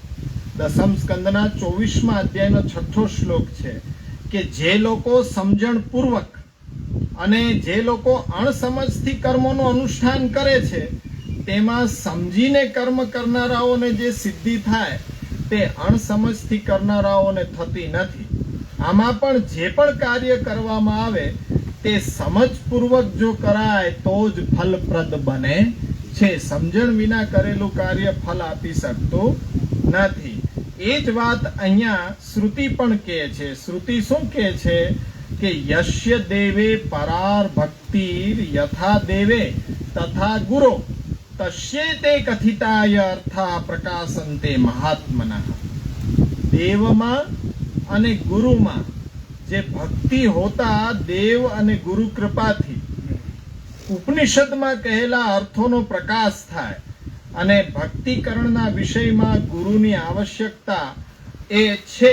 શ્રીમદ ભાગવત તત્વજ્ઞમ ભજેત જિજ્ઞાસુરાદરા મહાપ્રભુજીના મત પ્રમાણે શરણાગતિના સિદ્ધિના લક્ષણમાં પણ આપ શ્રી બતાડી રહ્યા છે કે અક્રૂર સ્તુતિ જે છે ભાગવતની અંદર અક્રૂરજી ભગવાનની સ્તુતિ કરી રહ્યા છે, ત્યાં મહાપ્રભુજી આપણને સમજાવી રહ્યા છે કે ભગવત સ્વરૂપ જ્ઞાન ઈચ્છા, મનમાં જ્યારે ભગવાનના સ્વરૂપ જાણવાની ઈચ્છા થાય ને ત્યારે જાણવું કે આપણને શરણાગતિ સિદ્ધ થઈ છે. ભગવત સ્વરૂપને જાણવાની ઈચ્છા આપણા હૃદયમાં થાય ત્યારે એમ સમજવું કે આપણને શરણાગતિ સિદ્ધ થઈ છે. એવી જ રીતે ભગવત વાચક પદ વાક્યની ત્યાં શક્તિ તાત્પર્ય નિર્ધારણ એ શ્રવણમાં આવશ્યકતાને દ્વિતીય સ્કંદમાં મહાપ્રભુજી કહે છે કે કીર્તન અને એના જ સ્મરણની વાત આપ શ્રી સમજાવી રહ્યા છે. ત્યાં શક્તિ તાત્પર્ય નિર્ણય થઈ રહ્યો છે. દ્વિતીય સ્કંદમાં પ્રથમ અધ્યાય છે અને એનો 5મો શ્લોક છે. ત્યાં પુરુષોત્તમજી પ્રકાશમાં સ્પષ્ટપણે જણાવે છે કે એતેન યથા ગાયક ગીયમાન લાગ પગ તનનાદિ શબ્દ શ્રવણાદિ મહિમ્નાર્થમ જ્ઞાન વિધુરાણામપી શ્રોતॄણામ ચિત્ત ધૃતિર્ત્યાજયેત તથા ભગવદ વાચક શબ્દ શ્રવણ મહિમ્ના ભય સિદ્ધિરપી ભવિષ્યતીત્યપી ચોધ્યમ નિરસ્તમ. ગાયક દ્વારા ગાન કરવામાં, જેમ કીર્તન તમે સાંભળતા હો તો પેલા રાગ ચાલુ કરે એટલે આલાપ કરે, એટલે એમાં જે શબ્દ સંભળાય છે પણ એનો કઈ અર્થ હોતો નથી. એનો અર્થ શું હોય? હા ને હા ના, કે તમને એક જ શબ્દ સમજાય પણ એનો અર્થ કઈ હોતો નથી. પણ શ્રોતાઓને શબ્દ શ્રવણનો મહિમા વડે ચિત્ત ધૃતિ એટલે કે ચિત્ત આનંદમાં આવી જાય, તરલ બની જાય કે ઓહો માલકોસ કરે છે, ઓહ એ ખાલી આલાપ છે, હજી કઈ શબ્દ ઉચ્ચારણ કર્યો નથી, આલાપ કરે ત્યાં જ તમને આનંદ આવી જાય કે ઓહો. તો એ ભગવદ વાચક શબ્દના શ્રવણના મહિમા વડે, માત્ર ભગવદ વાચક શબ્દ અને એના શ્રવણ વડે તેના શક્તિ તાત્પર્યનો નિર્ધાર થયા વિના જ અભય મુક્તિ પણ સિદ્ધ થઈ જશે. તો અહીંયા જે રીતે શ્રવણમાં ભગવદ વાચક પદ વાક્યનો શક્તિ તાત્પર્ય નિર્ધાર જરૂરી છે, તેના વિના મુક્તિની સિદ્ધિ માત્ર શ્રવણથી શક્ય નથી. કહેવાનું તાત્પર્ય છે કે અર્થ એનો સમજાય તો જ એ મુક્તિ આપી શકે. ભગવદ ભાવ, ભગવદ હેતુ, ભગવદ નામ સ્વરૂપનું જ્ઞાન, ભગવદ પ્રીતિ વિના માત્ર અન્ય અર્થે સાંકેત ઇત્યાદિથી ઉચ્ચારણ કરાયેલું ભગવદ નામ એ મુક્તિ વગેરે ફલને સાધી શકતું નથી. કારણ કે એને ભગવદ નામપણું રહેતું જ નથી. એને ઉદાહરણ સમજો. ભારત એવો શબ્દ તમે બોલો, ભારત. હવે ભારત એમ કહેતા ભારત દેશ પણ થાય, ભરતજીના પુત્રો પણ થાય, ભારત નામનો કોઈ વ્યક્તિ પણ થાય, પણ એનું જે પશ્યંતી અવસ્થામાં, પશ્યંતી અવસ્થાની અંદર જે સ્વરૂપ રહેલું હશે તે જ પ્રતિફલિત થશે. ભારત તમે નામ બોલો છો તો તમે શું જોઈને બોલો છો એના ઉપર નિર્ધારણ થશે કે એને તમે ભારત કયો છો. હવે એ જ વસ્તુને સમજો. જેમ કોઈએ એમ કીધું કે રામ તો સાવ ગાંડો છે, રામ તો સાવ ગાંડો છે. હવે ત્યારે રામ નામ કહેતા તે નામોચ્ચારણ પશ્યંતી અવસ્થામાં જે વ્યક્તિ સામે ઉભેલો છે એ તમારી વેખરી વાણીથી કહેવામાં આવતો શબ્દ છે રામ. ત્યાં ભગવત નામ નથી. પણ ત્યાં અન્યથા જો રામ નામ ભગવાન માટે તમે ઉપયોગ કર્યો હોય તો એને અપશબ્દ કહેવાય. કે રામ તો સાવ ગાંડો છે તો તમે ભગવાનને એવું કીધું તો એ અપશબ્દ થયો.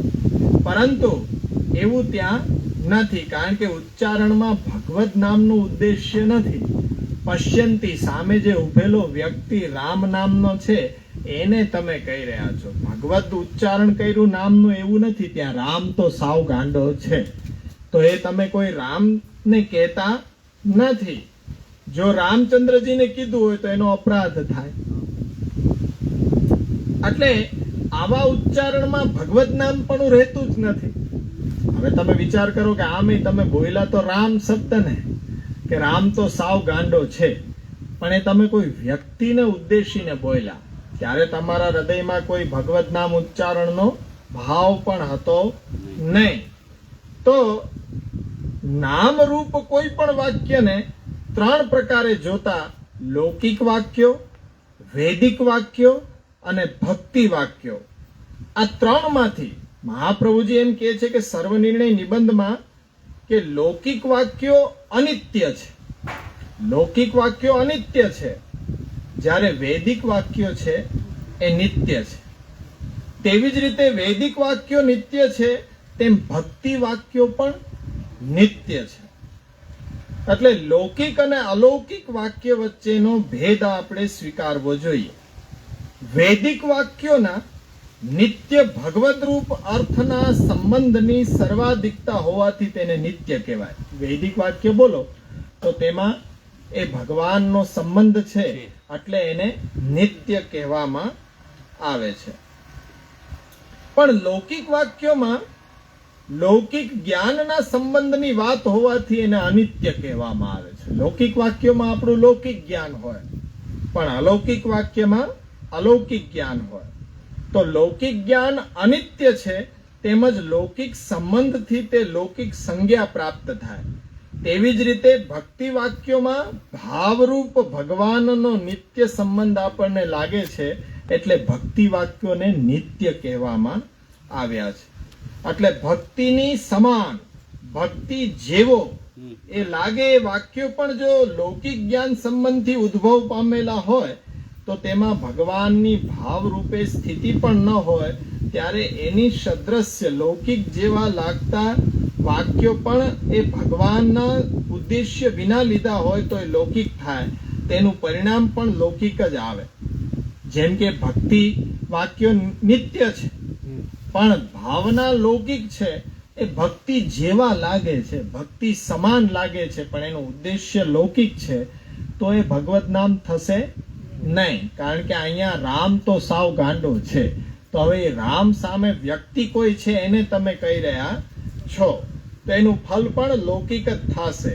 એટલે ભગવાનની ભાવરૂપ સ્થિતિ એમાં હોતા પણ લૌકિક સદૃશ્ય લાગતા વાક્યો પાછા એ ભક્તિ વાક્યો સમાન ગણાય છે. એટલે તેનું ફળ પાછું અલૌકિક આવે. બે બાજુ છે કે ભાઈ જો તમે કોઈ લૌકિક વાક્ય કયો, એમાં જે ઉદ્દેશ્ય છે, તમારો ભાવ છે, એમાં એ પ્રભુ નથી, એનો સંબંધ પણ નથી અલૌકિકતાનો, તો એ લૌકિક ફળ આપશે. એ ભાવથી બોલાણા અલૌકિક વાક્ય પણ લૌકિક ફળ આપશે. પણ કોઈ તમે લૌકિક વાક્ય બોલો છો પણ એમાં ભગવાનનો ભાવ છે, તો એ લૌકિક વાક્ય પણ અલૌકિક ફળ આપીને જશે. ભક્તિ વાક્યો એટલે શું? કે અંતરમાં ભગવાનની સ્થિતિ હોતા જે ઉચ્ચારણ કરવામાં આવેલા વાક્યો એ પરા પશ્યંતી ત્યાંથી થઈને વેખરીમાં આવે. આપણે બોલીએ છીએ એ વેખરી છે. એ વેખરી પર્યંતમાં ભગવાનની ભાવરૂપતા વિદ્યમાન હોવાથી તેને ભક્તિ વાક્યો માનવા જોઈએ. આ પ્રકારની સ્થિતિ ઉપર પહોંચેલો વ્યક્તિ છે કે જેના અંતઃકરણમાં તો હંમેશા એ ભગવાન જ બિરાજમાન છે. પછી એના મોઢામાંથી જે વેખરી વાણી નીકળશે એ પણ ભક્તિ વાક્યો જ ગણાશે. આગળની વાણીને શું કહેવાય? પરા પશ્યંતી પશ્યંતી અને વેખરી જોવું. પશ્યંતી જોઈને નીકળે, પરા બુદ્ધિથી. પરા પશ્યંતી વેખરી. હા, આમાં ભગવાનની ભાવરૂપે સ્થિતિ કેટલા પ્રકારે હોઈ શકે? તો કે ભગવાનની ભાવરૂપે સ્થિતિ બે પ્રકારે હોઈ શકે છે. એક પ્રકાર તો એ છે કે ઉચ્ચારણ કરતાના હૃદયમાં ભગવાન ભાવ રૂપે સ્થિતિ કરતા હોય અને એના વડે જે ભગવત ભાવપૂર્વક ઉચ્ચારેલા વાક્યો છે એમાં ભગવત વાક્યો જ ગણાય છે, કે જેના હૃદયમાં ભગવાન બિરાજમાન હોય અને એ જો આવા વાક્યો ઉચ્ચારણ કરે છે તો એ કર્તાના હૃદયમાં ભગવત ભાવ બિરાજમાન છે, તો તો ઉચ્ચારેલા વાક્યો પણ એ ભક્તિ વાક્ય છે. ભગવાનની સ્થિતિ બે પ્રકારે હોય. બીજો પ્રકાર કયો કે ભગવાન છે એ સર્વતંત્ર સ્વતંત્ર હોવાથી પોતાના સેવક ઉપર કૃપા કરીને તેના હૃદયમાં વ્યાપ્ત થયેલા લૌકિક ભાવોનું ખંડન કરી તેને વિશેષ ફલ આપવાના પ્રયોજનથી લૌકિક ભાવથી ઉચ્ચારેલા વાક્યોમાં પણ ભગવાન પોતાના સ્વબલે પોતાની સ્થિતિ પ્રગટ કરે છે. એટલે આ વાક્યના ઉચ્ચારણમાં ભગવાનની સ્થિતિ હોવાથી તે વાક્ય ભક્તિરૂપ અને ભગવત નામાત્મક થઈ જાય છે. ભગવાનની સ્વતંત્ર ઈચ્છા હા બસ કે નિમિત્ત બનાવે તો લૌકિક ભાવ હોય છતાં પણ એની વાણીમાં ભગવાન છે પોતે બિરાજી અને ભક્તિ વાક્ય સમાન ફલ આપી શકે છે. એટલે ભગવાન પોતાનું સ્વબલ ત્યાં વાપરી રહ્યા છે. એટલે વાક્યના ઉચ્ચારણમાં ભગવાનની સ્થિતિ એટલે એ વાક્ય ભક્તિરૂપ અને ભગવત નામાત્મક હોય ત્યારે જ તેને વૈકુંઠ નામ, વિષ્ણુ નામ કે કૃષ્ણ નામ કહી શકાય. ત્યારે તે ભલે સાંકેતથી, પરિહાસથી, સ્તોભથી, કોઈ પણ પ્રકારે લૌકિકતાથી બોલાયેલા હોવા છતાં પણ તે ભગવત નામ હોવાથી ઉચ્ચારણ કરવા વાળાના દોષોનો નાશ તો કરે જ છે. એટલે સાંકેત કહેવાનું ભાગવતમાં તાત્પર્ય આ જ છે કે ત્યાં ભગવાનની ઈચ્છા છે એ બલવાન છે. એ વાક્યમાં પોતે પણ બિરાજી શકે છે. એટલે ભગવત નામ ત્યાં ભગવાનનું સ્વરૂપ હૃદયમાં બિરાજેલું હોવાથી સાંકેત, પરિહાસ એ બધું ગૌણ બની જાય અને ભગવત નામનું પ્રાધાન્ય આવી જાય. એટલે અજામિલે પુત્ર ભાવે નારાયણ નામ ઉચ્ચારણ કર્યો છતાં પણ ભગવાન પોતાના સેવકને જ્યારે મુક્ત કરવાની ઈચ્છા ધરાવે છે ત્યારે પોતાની સ્વકૃપા બળે તેના દ્વારા ઉચ્ચારિત થયેલા વાક્યોમાં પોતે બિરાજે છે અને એ વાક્યમાં સર્વજ્ઞ એવા ભગવત પાર્ષદો ભગવત નામની પ્રતીતિ થતા અજામિલને યમપાસથી છોડાવી અને પોતાની સાથે એ ભગવત ધામમાં લઈ ગયા. તો આ રીતના વિષ્ણુ દૂતોને અજામિલ પાસે મોકલી ભગવાને બે કાર્યો સિદ્ધ કર્યા.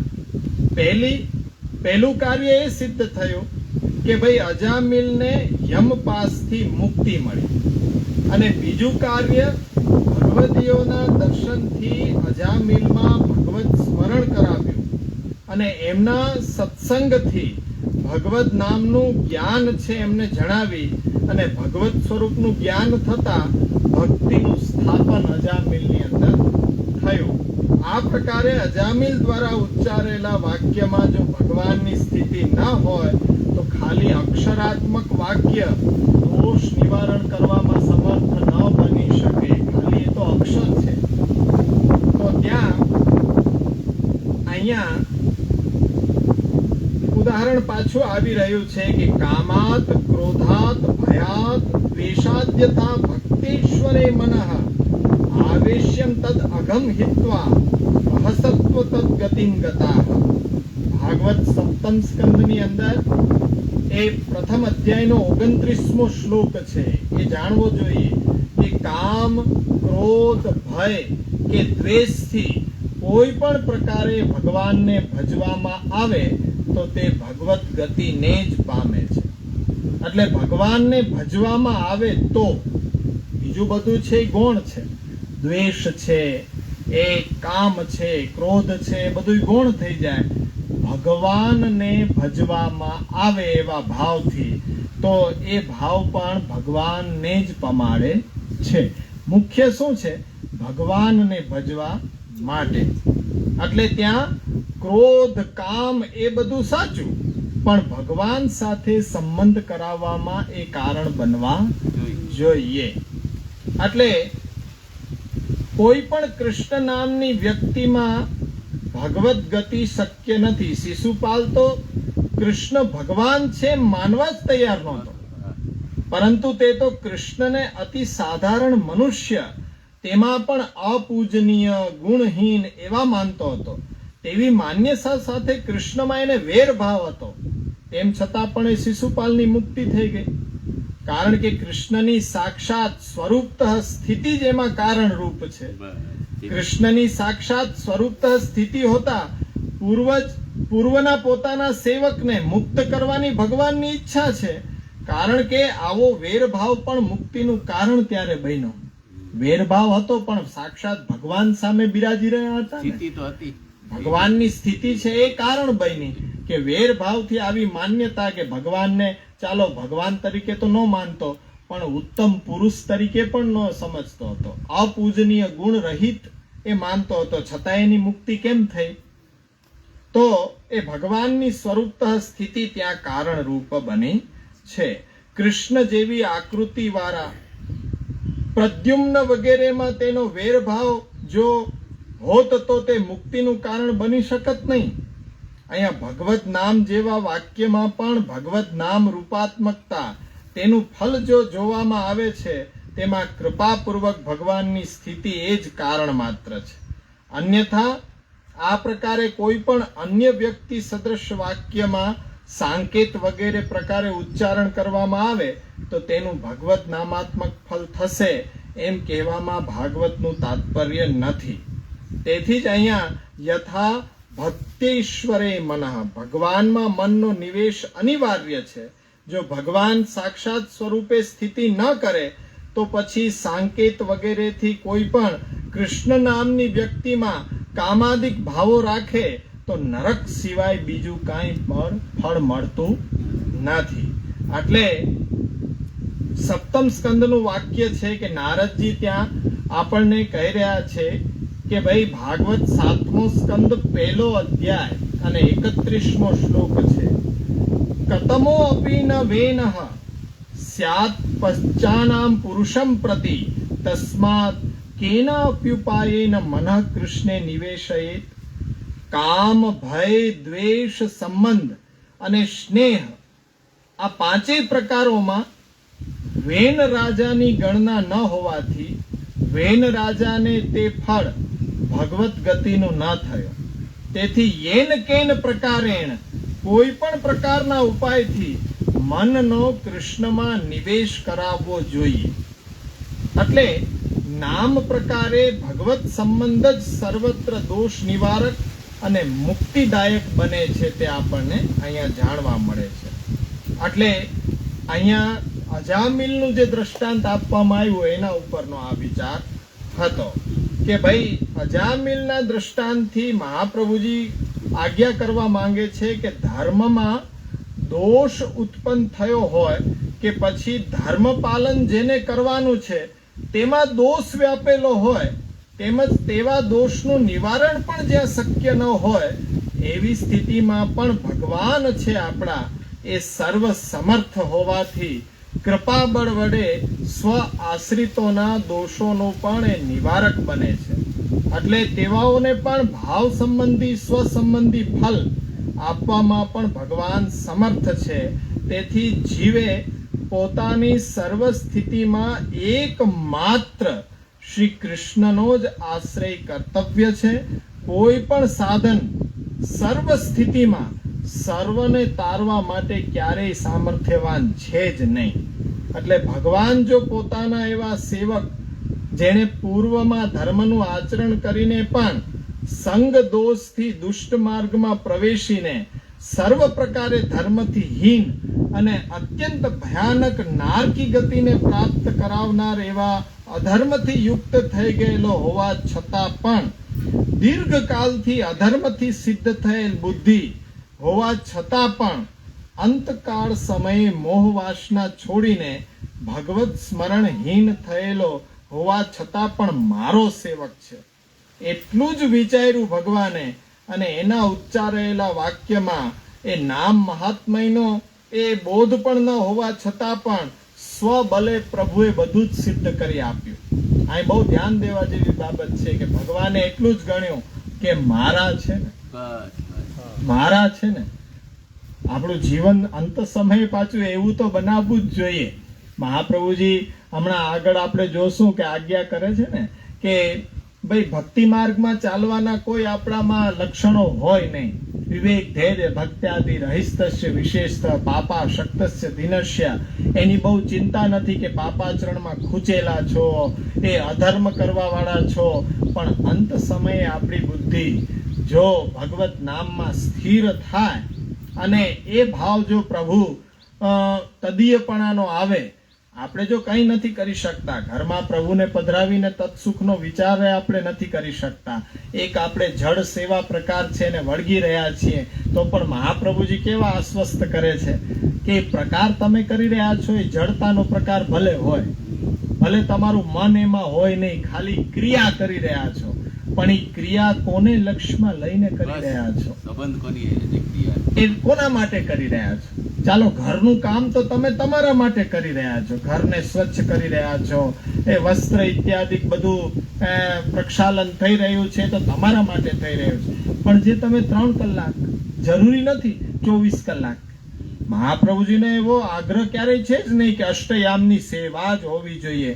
અરે એક યામની કરી રહ્યા છો પણ એમાં ભાવય નથી, ચાલો એ પણ સ્વીકાર્ય છે કે ભાવ નથી, પણ કેવલ ક્રિયા કરી રહ્યા છો તો એ ક્રિયા પણ કેટલી બધી ફલદાયી છે કે કૃષ્ણમાં સાયુજ્ય તો પ્રાપ્ત કરાવશે જ.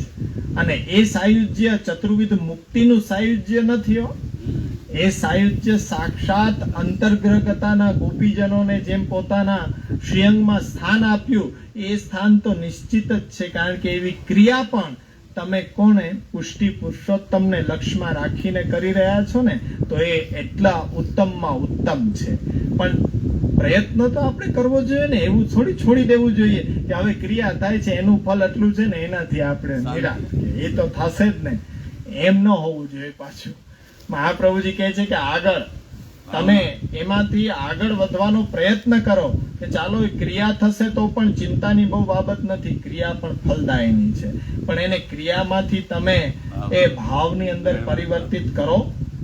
આટલો જે ઉપદેશ છે કોના માટે છે? એ આપણા માટે જ તો છે. તો એ મહાપ્રભુજીએ પોતાના માયના છે, સ્વીયાન પોતાના સ્વીય ગણ્યા છે, એ આપણા માટે ઉત્કર્ષ હોવો જોઈએ. પડે પડે એ ચિંતા હોવું જોઈએ, ચિંતા કાપીને કાર્ય, ચિંતા નથી કરવાની પણ ચિંતન તો કરવાનું છે. નિવેદનમ તુ સ્મર્તવ્યમ સર્વથા તાદૃશેર્જને, ચિંતન નથી મૂકવાનું, ચિંતનમાં એવું ચિંતન કરવું જોઈએ કે ક્યારેક મહાપ્રભુ આપણને તરછોડી દે તો, એવું કોઈ પણ કાર્ય આપણાથી ન થઈ જવું જોઈએ કે મહાપ્રભુજી કદાચ આપણને શ્રાપ આપી દે, મહાપ્રભુજી કદાચ શ્રાપ આપી દે. કેમ કે જ્યારે ભગવદીયનો આપે જલ હાથમાં લઈને ત્યાગ કરી દીધો ત્યારે રામાનંદ પંડિત વિકલ અવસ્થામાં થઈ ગયા, પણ જે પુષ્ટિ માર્ગની રીત છે એને નથી ભૂલ્યા. અને ગોવર્ધન ધરણને આરોગ આવી છે જલેબી, ગોવર્ધન ધરણ આરોગ્યા, મહાપ્રભુજી પ્રશ્ન કર્યો કેમ આપ આરોગ્યા? મેં તો એને છોડી દીધો છે. ત્યારે ગોવર્ધન ધરણ યાદ અપાવે છે કે તમે મારું આપેલું વચન યાદ કરો કે આપે છોડ્યો હશે પણ મેં નથી છોડ્યો.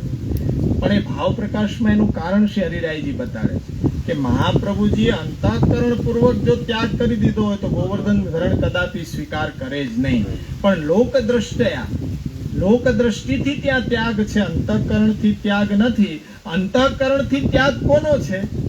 કે જે મહાપ્રભુજીના સિદ્ધાંત પ્રમાણે ન ચાલે એનો મહાપ્રભુજીએ અંતઃકરણ પૂર્વક ત્યાગ કરી દીધો છે. અને જો એ અંતઃકરણ પૂર્વક ત્યાગ થઈ જાય તો પછી અહીંયા જે આપણે વિવરણ સાંભળી રહ્યા છીએ ને એ શક્ય નથી હો. કોઈ પણ ભગવત નામ કે ઇત્યાદિથી પણ આપણે તરી શકીએ નહીં. એટલે એટલું ખાસ ચિંતન રાખજો કે ભાઈ આપણે મહાપ્રભુજીની સન્મુખ રહેવાનો પ્રયત્ન કરવો જોઈએ. મહાપ્રભુજીથી બહિર્મુખ થયા તો પછી પ્રભુ પણ એ આપણા રક્ષક નહીં હો. કારણ કે તમે તો ધોળ પદમાં ગાતા જ હો છો, હરિ રૂઠે તો ગુરુદેવ રક્ષા કરે, અને ગુરુ રૂઠે તો ઉગરે ન ક્યાં, વૈષ્ણવ લીધી પ્રતિજ્ઞા પાળજો. પાળજો, આચરણ કરજો, લીધી પ્રતિજ્ઞા પાળજો રે, પાળજો નહીં.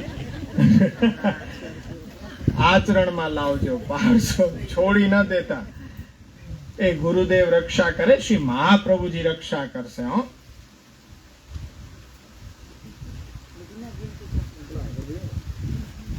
આગળ આવી જાઓ.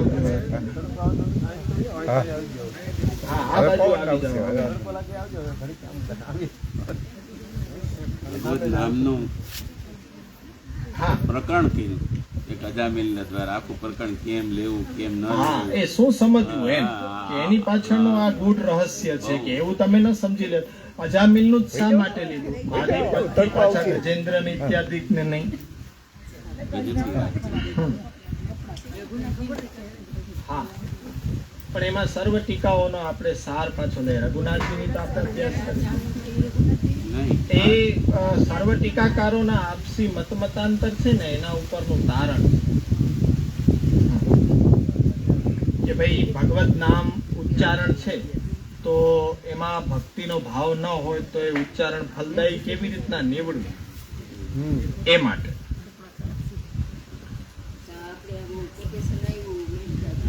હા, હા, એ કામ, ભય, દ્વેષ, સંબંધ, સ્નેહ આ પાંચેય પ્રકારોમાં વેન રાજાની ગણના ન હોવાથી વેન રાજાને તે ફલ ભગવત પ્રાપ્તિ કે ભગવત ગતિનું ન થયું. કોઈ પણ ઉપાય, કોઈ પણ પ્રકારના ઉપાયથી મન છે એ કૃષ્ણમાં હોવું જોઈએ. તો કામ, ક્રોધ, ભય આ બધા એ કારણ બનવા જોઈએ.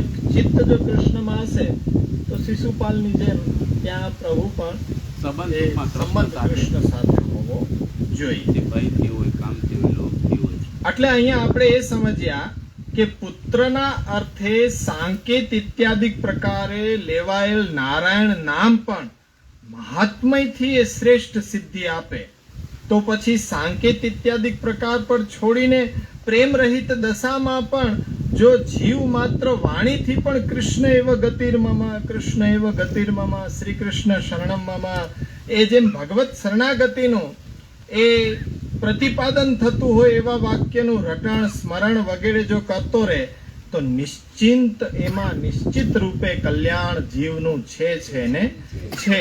એ મહાપ્રભુજી બતાડવા માંગે છે કે પ્રેમ આપણે આગળ આવ્યું કે અજામિલ છે એણે દ્વારપાળના જે વતનામૃતથી જેનામાં થયું ને, સત્સંગ હા, એ- એને સાંભળો એટલે એના હૃદયમાં પરિવર્તન થયું.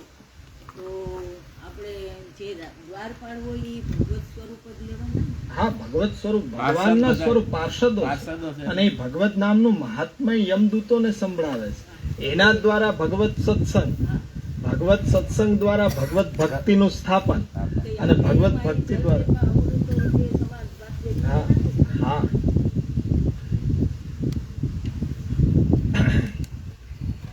એટલે પ્રેમ સહિત નામોચ્ચારણ જો કરતા હોય તો પછી એની વાત તો ક્યાં ગણવી. એ પુષ્ટિ જીવો માટે છે. હો. કે આ બધું તો ઠીક કે સાંકેત, પરિહાસ, સ્તોભથી જાણે અજાણે ભગવત નામ લેવાતું હોય એનું ફલ આટલું બધું હોય તો પ્રેમ સહિત નામોચ્ચારણ કરતા હોય એનું તો પછી શંકાનું સ્થાન જ ન હોય ને એમાં. પણ કદાચ આપણા માટે પણ એવું છે કે આવો કદાચ ભાવ આપણી અંદર પણ આવી જાય, પણ નિશ્ચય મહાપ્રભુજી કહે છે કે શ્રી કૃષ્ણ શરણમ મમ કે કૃષ્ણ એવ ગતિર્મમ એ લેતા રહેવાથી નામ અવશ્ય આપણો ઉદ્ધાર છે.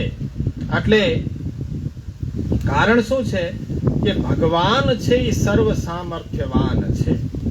એટલે સર્વ સમર્થ ભગવાન જ મારું બધું સિદ્ધ કરશે એટલો વિશ્વાસ રાખી ભગવત નામનું સ્મરણ કરતા રહેવું અને પોતાને ભગવત સેવામાં વ્યસ્ત રાખવા, જોડીને રાખવા. એ સાધનોથી જ કલિકાલમાં કલ્યાણ છે, બીજા કોઈ સાધનોથી કલ્યાણ નથી. પછી એવો કોઈ પ્રયત્ન ન કરવો કે જે આપણે સેવામાં જોડાયેલા હોય તો સેવાથી બહિર્મુખ કરી નાખે, નામમાં જોડાયેલા હોય તો નામથી આપણને બહિર્મુખ કરી નાખે. એવા પ્રયત્ન ન કરવા જોઈએ. એટલે જ એના માટે સંગતિ જે જલભેદની કરી રહ્યા છે તો વક્તાને ખાસ પેલા પરખીને સંગ કરવો જોઈએ.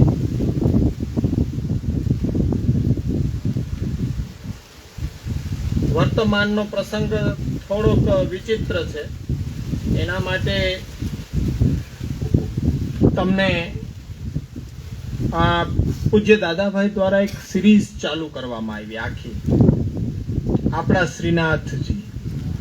એનો પહેલો પાર્ટ તમે સાંભળ્યો હશે. ચાલો, અત્યારના વલ્લભ વંશજો જે પણ કંઈ કાર્યો કરી રહ્યા છે તે કરી રહ્યા છે. કહેવાનો અધિકાર કોનો? આપણી અંદર જો એ નિષ્ઠા શ્રી મહાપ્રભુજીમાં હોય તો જ કહેવાનો અધિકાર છે, અન્યથા નહીં. જેને તેને કહેવાનો અધિકાર નથી. પણ એવા વ્યક્તિ દ્વારા એવું કહેવામાં આવે છે કે જે પોતે ભગવત નામના રૂપિયા લે છે. કીર્તન કરવો એ મારું વેપાર વાણિજ્ય છે એવું છડે ચોક કહે છે કે મારો રેટ આટલો છે કીર્તનનો. તો એ કીર્તનના રૂપિયા લેનાર વ્યક્તિ એવું બોલે કે અત્યારના વલ્લભ કુલની અંદર કોઈ મહાત્મ્ય રહ્યું નથી, વલ્લભ વંશજો હવે વલ્લભ વંશજો છે જ નહીં. અને વલ્લભ વંશજોમાં ના સેવાનું બળ, ના જપાટનું બળ, ના નામનું બળ, ને કોઈ તેજ દેખાય જ નથી રહ્યું. બધા તેજ વિહોણા છે. પણ પહેલા તમે જે બોલી રહ્યા છો કે ભગવત કીર્તન સંકીર્તન કરવાનો મારો રેટ આ છે, તો તમે પાછા એ જલભેદ જુઓ. તમે કોના સાથે તમને સરખાવવામાં આવ્યા છે? તો તમે કઈ રીતના તમારી નિષ્ઠા બતાડી રહ્યા છો ને તમે કઈ રીતના બોલી શકો? અને પોતે કાનુડો, એનું ઉપનામ કાનુડો છે. હવે એને કાનુડો કહીને બધા ઓળખે છે અને આખો એનો એક પંથ ચાલી નીકળ્યો છે, કાનુડાનો પંથ પાછો. અને એ પાછા સેવાથી બહિર્મુખ કરે છે કે પુષ્ટિ માર્ગીય અનુયાયીઓએ માનસીસા પરામતા. માનસી જ ઉત્તમ ફલ છે ને, તો આ સાધન રૂપ સેવા કરવાની કોઈ આવશ્યકતા નથી, સીધી માનસી જ કરો. એને અનુસરણ કરીને કેટલા વૈષ્ણવ ભગવત સેવા છોડી દીધી. તો ક્યાં સત્સંગ કરવો, ક્યાં ન કરવો, અને શ્રીનાથજી વિશેના જે પણ કઈ સંશયો છે એ બધા એ દૂર કરવા માટે કે ભાઈ અમે શ્રીનાથજીનો વિરોધ કરતા નથી. શ્રીનાથજીનો તો વિરોધ ક્યારે હોઈ પણ શકે નહીં, પણ ત્યાંની જે વ્યવસ્થા છે, વ્યવસ્થાનો શું વિરોધ ન કરવો? જે શ્રીનાથજીને પરિશ્રમ આપે છે એવી જે વ્યવસ્થા છે એનો પણ વિરોધ ન કરવો. અને શા માટે અમે નથી જતા? અરે શ્રીનાથજીમાં ભાવ નથી એવું નથી. શ્રીનાથજી તો આપણા આરાધ્ય છે, આપણા સેવ્ય છે, પણ જ્યાં એમને પરિશ્રમ થતો હોય એવી વ્યવસ્થાને આપણે સુધારી શકતા ન હોઈએ તો એ વ્યવસ્થાની અંદર આપણે શ્રીનાથજીને જોવા માટે શા માટે ત્યાં સુધી જવું જોઈએ? કે એક તો શ્રીનાથજીને ત્યાં પરિશ્રમ પડે છે અને એ પરિશ્રમનું નિવારણ આપણે કરી શકવાના નથી, તો પછી ત્યાં ઉપસ્થિત થવાનો પણ અધિકાર આપણો કેવી રીતના? એના કરતા આપણી ઘરે બિરાજે છે એમાં શ્રીનાથજી નથી, એમાં એ ભાવ કરવામાં શું તમને ઉણપ આવી રહી છે? ઘરે બિરાજે છે શ્રીનાથજી નહીં, આપણા બાલકૃષ્ણલાલ એ ગોવર્ધન ધરણ નહીં, આપણા મદન મોહનલાલ એ ગોવર્ધન ધરણ નહીં. આપણો ભાવ છે, ભાવના ઢાંકણેથી આકાર ઘડીને આપણા ઉપર બિરાજી રહ્યા છે ને. ગુસાઈજીની સેવકની ડોકરીનો ભાવ કેવો વિશુદ્ધ છે કે મદન મોહનલાલ સિવાય બીજા કોઈ સ્વરૂપના દર્શન જ કર્યા નથી. આ બધો ઝઘડો એટલે છે ને કે વિવિધ પ્રકારના દર્શનો આપણે કર્યા છે. અને એ તો સ્વરૂપ તો આવા જ હોય, મોરલી નાદ કરતા. આ ઠંડી લાગી ગઈ ને ઠૂઠિયું વળી ગયા, હાથ બેવડા વળી ગયા, પગ બેવડા વળી ગયા. બાલકૃષ્ણલાલના દર્શન કર્યા હોય તો ખબર પડે ને કે આ બાલકૃષ્ણલાલનું સ્વરૂપ કહેવાય. પણ એ તો એમ કહે છે કે આ વૈષ્ણવને જરાય ભાવ નથી. આવી ઠંડીમાં ઝાપીજી લઈને નીકળ્યો છે અને ઠંડી લાગી ગઈ. એવો મુગ્ધ ભાવ છે. અને એ ભાવથી બાલકૃષ્ણલાલજીમાંથી મદન મોહનજી થવું પડ્યું કે ન થવું પડ્યું? તો શું બાલકૃષ્ણજીમાંથી મદન મોહનજી થઈ શકે તો શું ગોવર્ધન ધરણ ન થઈ શકે? થઈ જ શકે ને. આપણો ભાવ હોય તો એ જ ગોવર્ધન ધરણ છે કે આપણી ઘરે બિરાજીને આપણી સેવા અંગીકૃત કરી રહ્યા છે. એટલે એનો ટોટલી એક નિરાશ થઈ જાય બધાય જ સંશયો, એના માટે એ સિરીઝ ચાલુ કરવામાં આવી. અને હમણાં એ બોલવાની બધાને બહુ ઈચ્છા થઈ. હવે જે કમાઈ રહ્યા છે ઠાકોરજી, વેચીને કમાઈ રહ્યા છે કે ઠાકોરજીના નામે કમાઈ રહ્યા છે, આવું તમે તો બોલી શકો કે તમારા આચરણ શુદ્ધ હોય તો. તમે પાછા કીર્તનો કરીને કમાવ છો તો એનું કંઈ તમને દુઃખ નહીં. શું તમને ઈર્ષાનો ભાવ છે કે બાળકો કમાઈ રહ્યા છે અને બાળકોના પગ પૂજાઈ રહ્યા છે તો તમારા પૂજાવી લો? ઈર્ષા તમને થઈ રહી છે કે પગ પૂજાવી રહ્યા છે તો એ તમારા પગ કોઈ નથી પૂજતું તો એમાં દોષ અમારો શું? તો તમને શું એવી ઈચ્છા છે કે તમારા પગ બધાય પૂજે? આ એવી ભાવનાથી, દ્વેષથી એ બોલાઈ રહ્યું છે. એટલે આવા પાછા વિડીયો વધારે વાયરલ થઈ રહ્યા છે. એટલે એમને મુંહતોડ જવાબ આપવો જ પડે. અને જો આપણે ન આપીએ તો એની હિંમત વધારે ખુલતી જાય અને એને એનો દોષ તો બતાડવો જ પડે કે આપણે જ્યારે 100% નિષ્ઠાવાન હોઈએ ત્યારે આપણે ઉચ્ચારણ કરવું જોઈએ, અન્યથા આપણને કહેવાનો કોઈ અધિકાર નથી.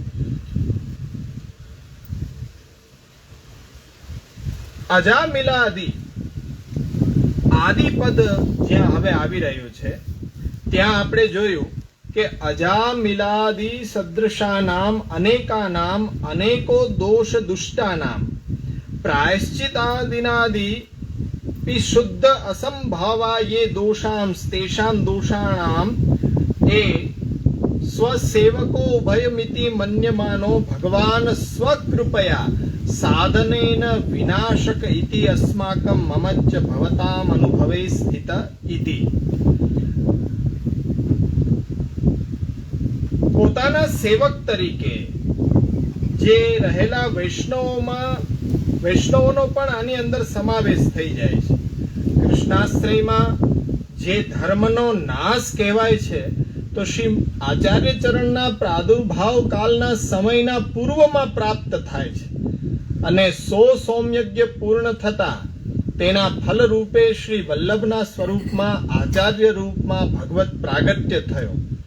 તો તેમાં ધર્મના સાધનો નષ્ટ થતા સોમયજ્ઞ વગેરેનું આવું અલૌકિક ફલ કેવી રીતના થયું?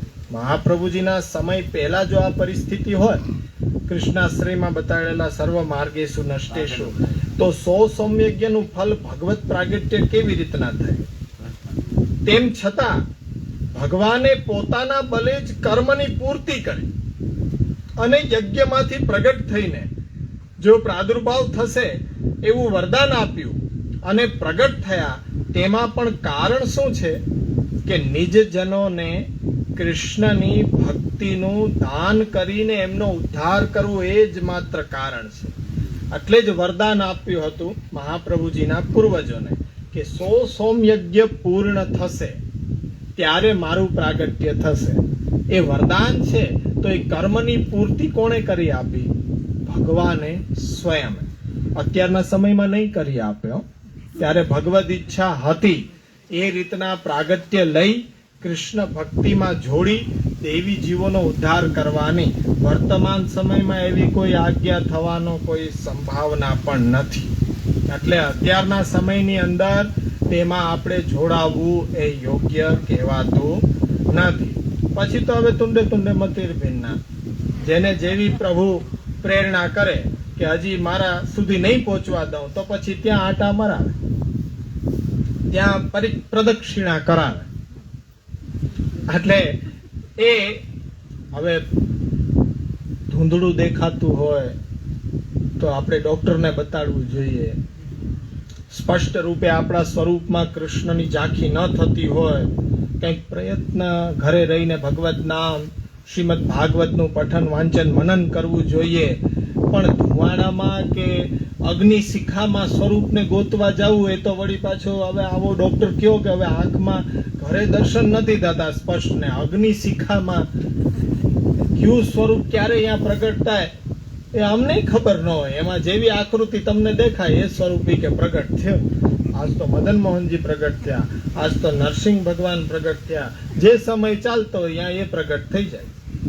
પણ હવે એમાં ઝાંખી કરવા માટે તડકો સહન કરવો, પરિશ્રમ કરવો, એના અડધા ભાગનો પણ પ્રયત્ન જો અહીંયા બેસવામાં થઈ જાય ને તો બેડો પાર થઈ જાય. તો એ બેડો પાર થઈ જાય, પણ એ નથી થતું. તો એની શું, એમાં પણ શું સમજવું? ભગવદ ઈચ્છા, કે જેને વરણ કર્યા છે, જેને પોતાની તરફ આકર્ષીને રાખવા છે, તેમની ઈચ્છા સુદ્ધાય ન થવા દેવી ત્યાં જવાની. પણ હજી વિલંબ છે, અંતરાય છે, અથવા તો જે પ્રવાહ માર્ગની અંદર એના માટે જ એ બનાવવામાં આવ્યા છે, એને આવી ઈચ્છા થવી. તેમાં પણ એ ઈચ્છા જ પ્રમાણરૂપ છે. તો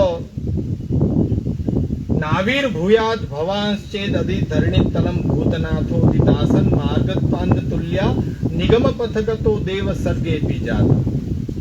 આ બતાડ્યું છે શ્રી ગુસાઈજીએ.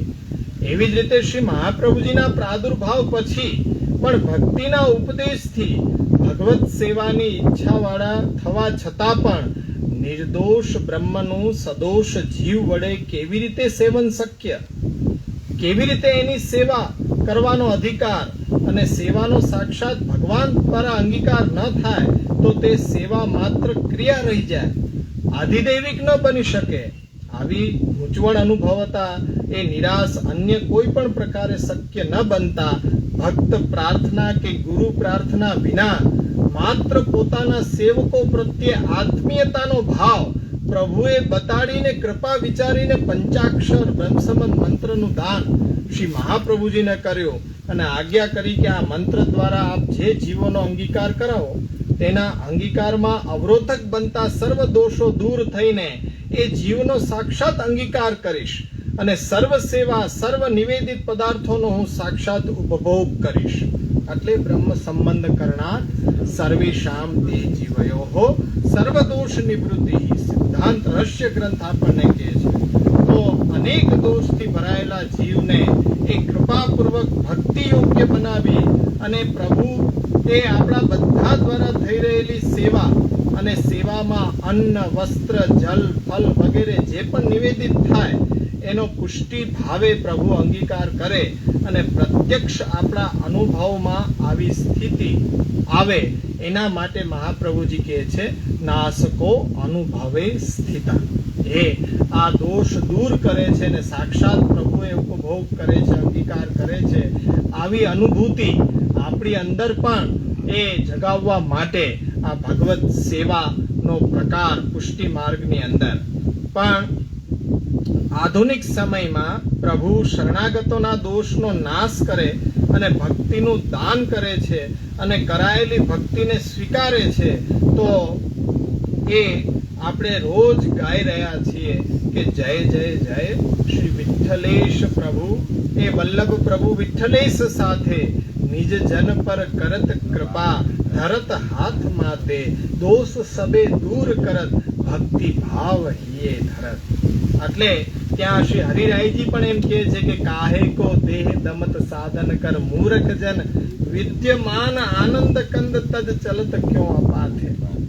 તો આ પ્રકારનો અનુભવ મારી અંદર સ્થિત છે. મહાપ્રભુજીનું કહેવું છે કે અજામિલાદી દોષાણામ નાસકો અનુભવે સ્થિત. ત્યાર પછી જ્ઞાપિતા અખિલ મહાત્મ્ય. આ જે અખિલ મહાત્મ્ય છે તો ત્યાં શ્રી દ્વારકેશજી આજ્ઞા કરે છે કે યથા કલો શ્રુત્યાદિભિર જ્ઞાત મહાત્મ્ય અપી ધર્માદયો નષ્ટઃ તથા કલો દસ સહસ્ત્રાણી વિષ્ણુસ્ત્યક્ષ્યતિ મેદિનમ તદ અર્ધમ જાહનીવતોયમ તદ અર્ધમ ગ્રામ્ય દેવતા ઇત્યાદિની બાહ્યતો ભગવત સાનિધ્ય ભાવે તન મહાત્મ્ય અપી તિરોભૂતમ ભવિષ્યતિ કથામ જ્ઞાત મહાત્મ્ય તદ આશ્રયુક્તા પ્રવૃત્તા ભવિષ્યન્તિ ચેત તત્રાહો જ્ઞાપિતા ઇતિ. હવે શ્રુતિઓ વગેરે જે મહાત્મ્ય જાણવા મળે છે આપણને, એવા ધર્મ વગેરે પણ નષ્ટ થયા છે. કહેવામાં આવ્યું છે કે કલયુગમાં 10,000 વર્ષ અનંતર વિષ્ણુ આ પૃથ્વીને ત્યાગી દેશે. 5,000 વર્ષ પછી ગંગાજલ અને 2,500 વર્ષ પછી અન્ય બધા ગ્રામ્ય દેવતાઓ પૃથ્વીને ત્યાગી દેશે. આ વાક્યો વડે બાહ્ય સ્થિતિમાં ભગવાનના સાનિધ્યનો હવે અભાવ થતા તેનું મહાત્મય પણ તિરોભૂત થઈ રહ્યો છે.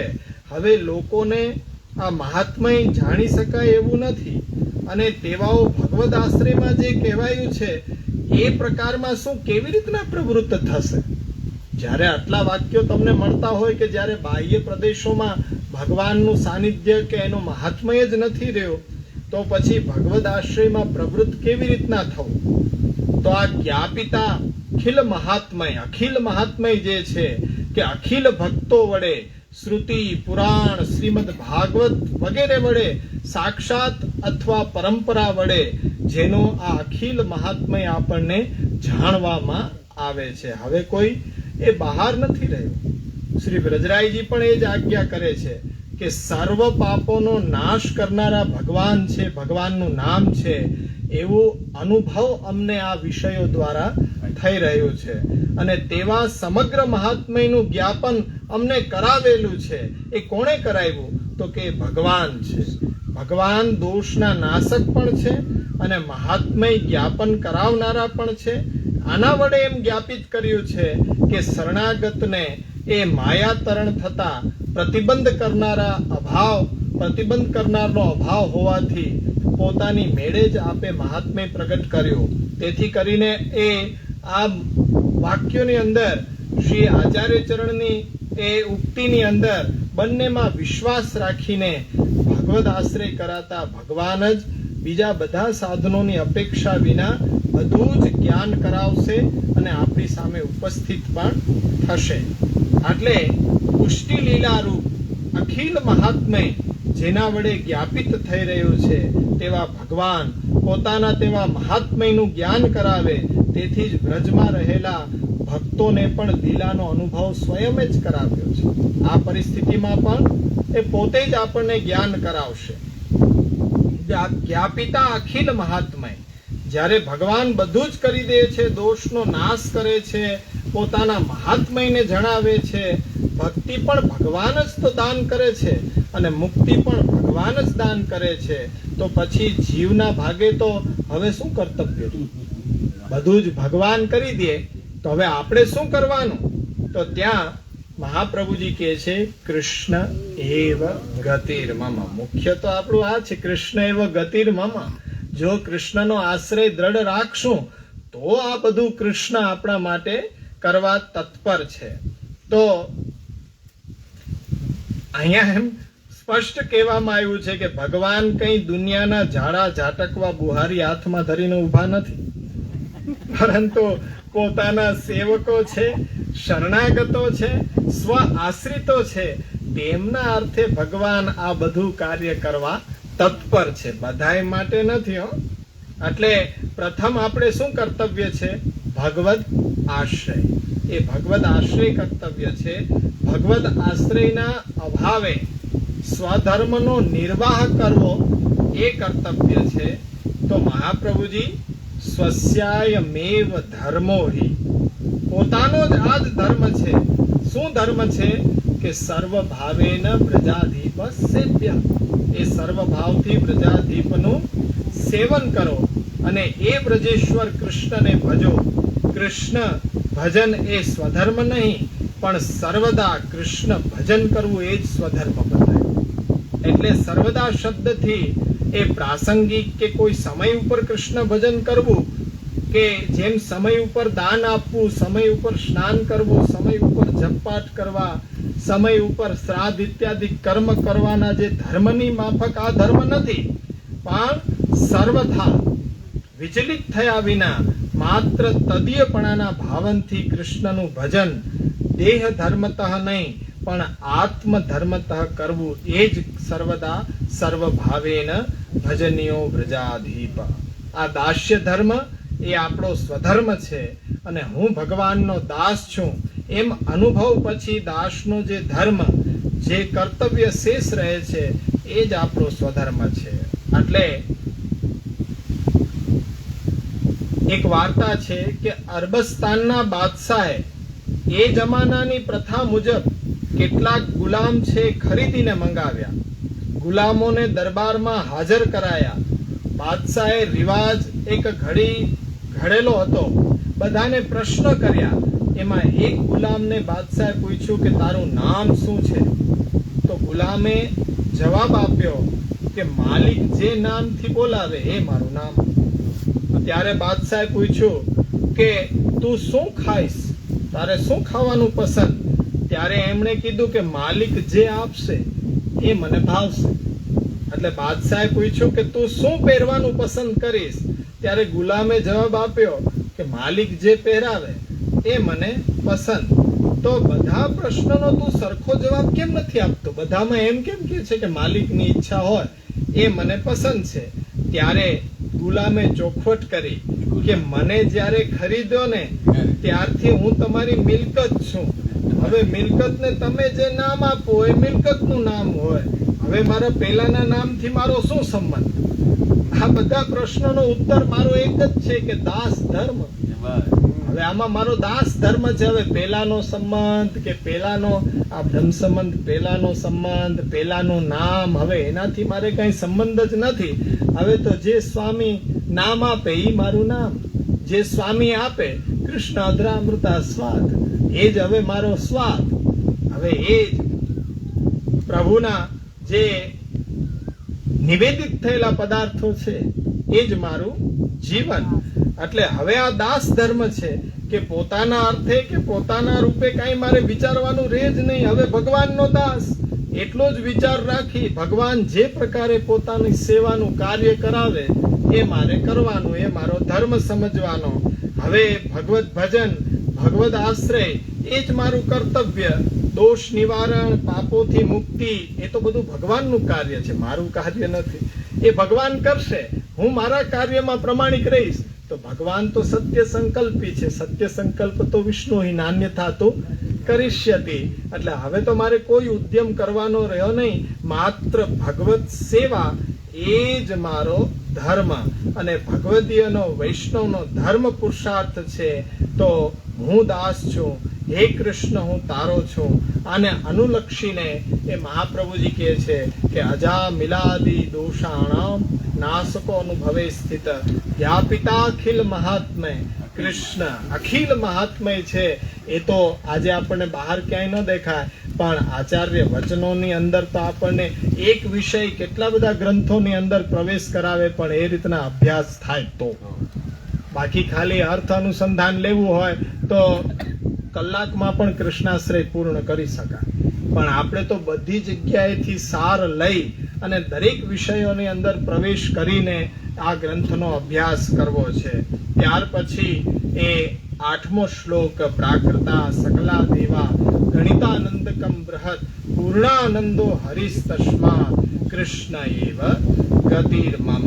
તો અહીંયા કર્મ માર્ગના વિચારે એ કૃષ્ણાશ્રયની ફલ સાધકતાનું નિરૂપણ 7મા શ્લોકમાં જોઈ. હવે જ્ઞાન ઉપાસના માર્ગની દ્રષ્ટિથી પણ કૃષ્ણાશ્રય જ આપણા માટે હિતકર છે.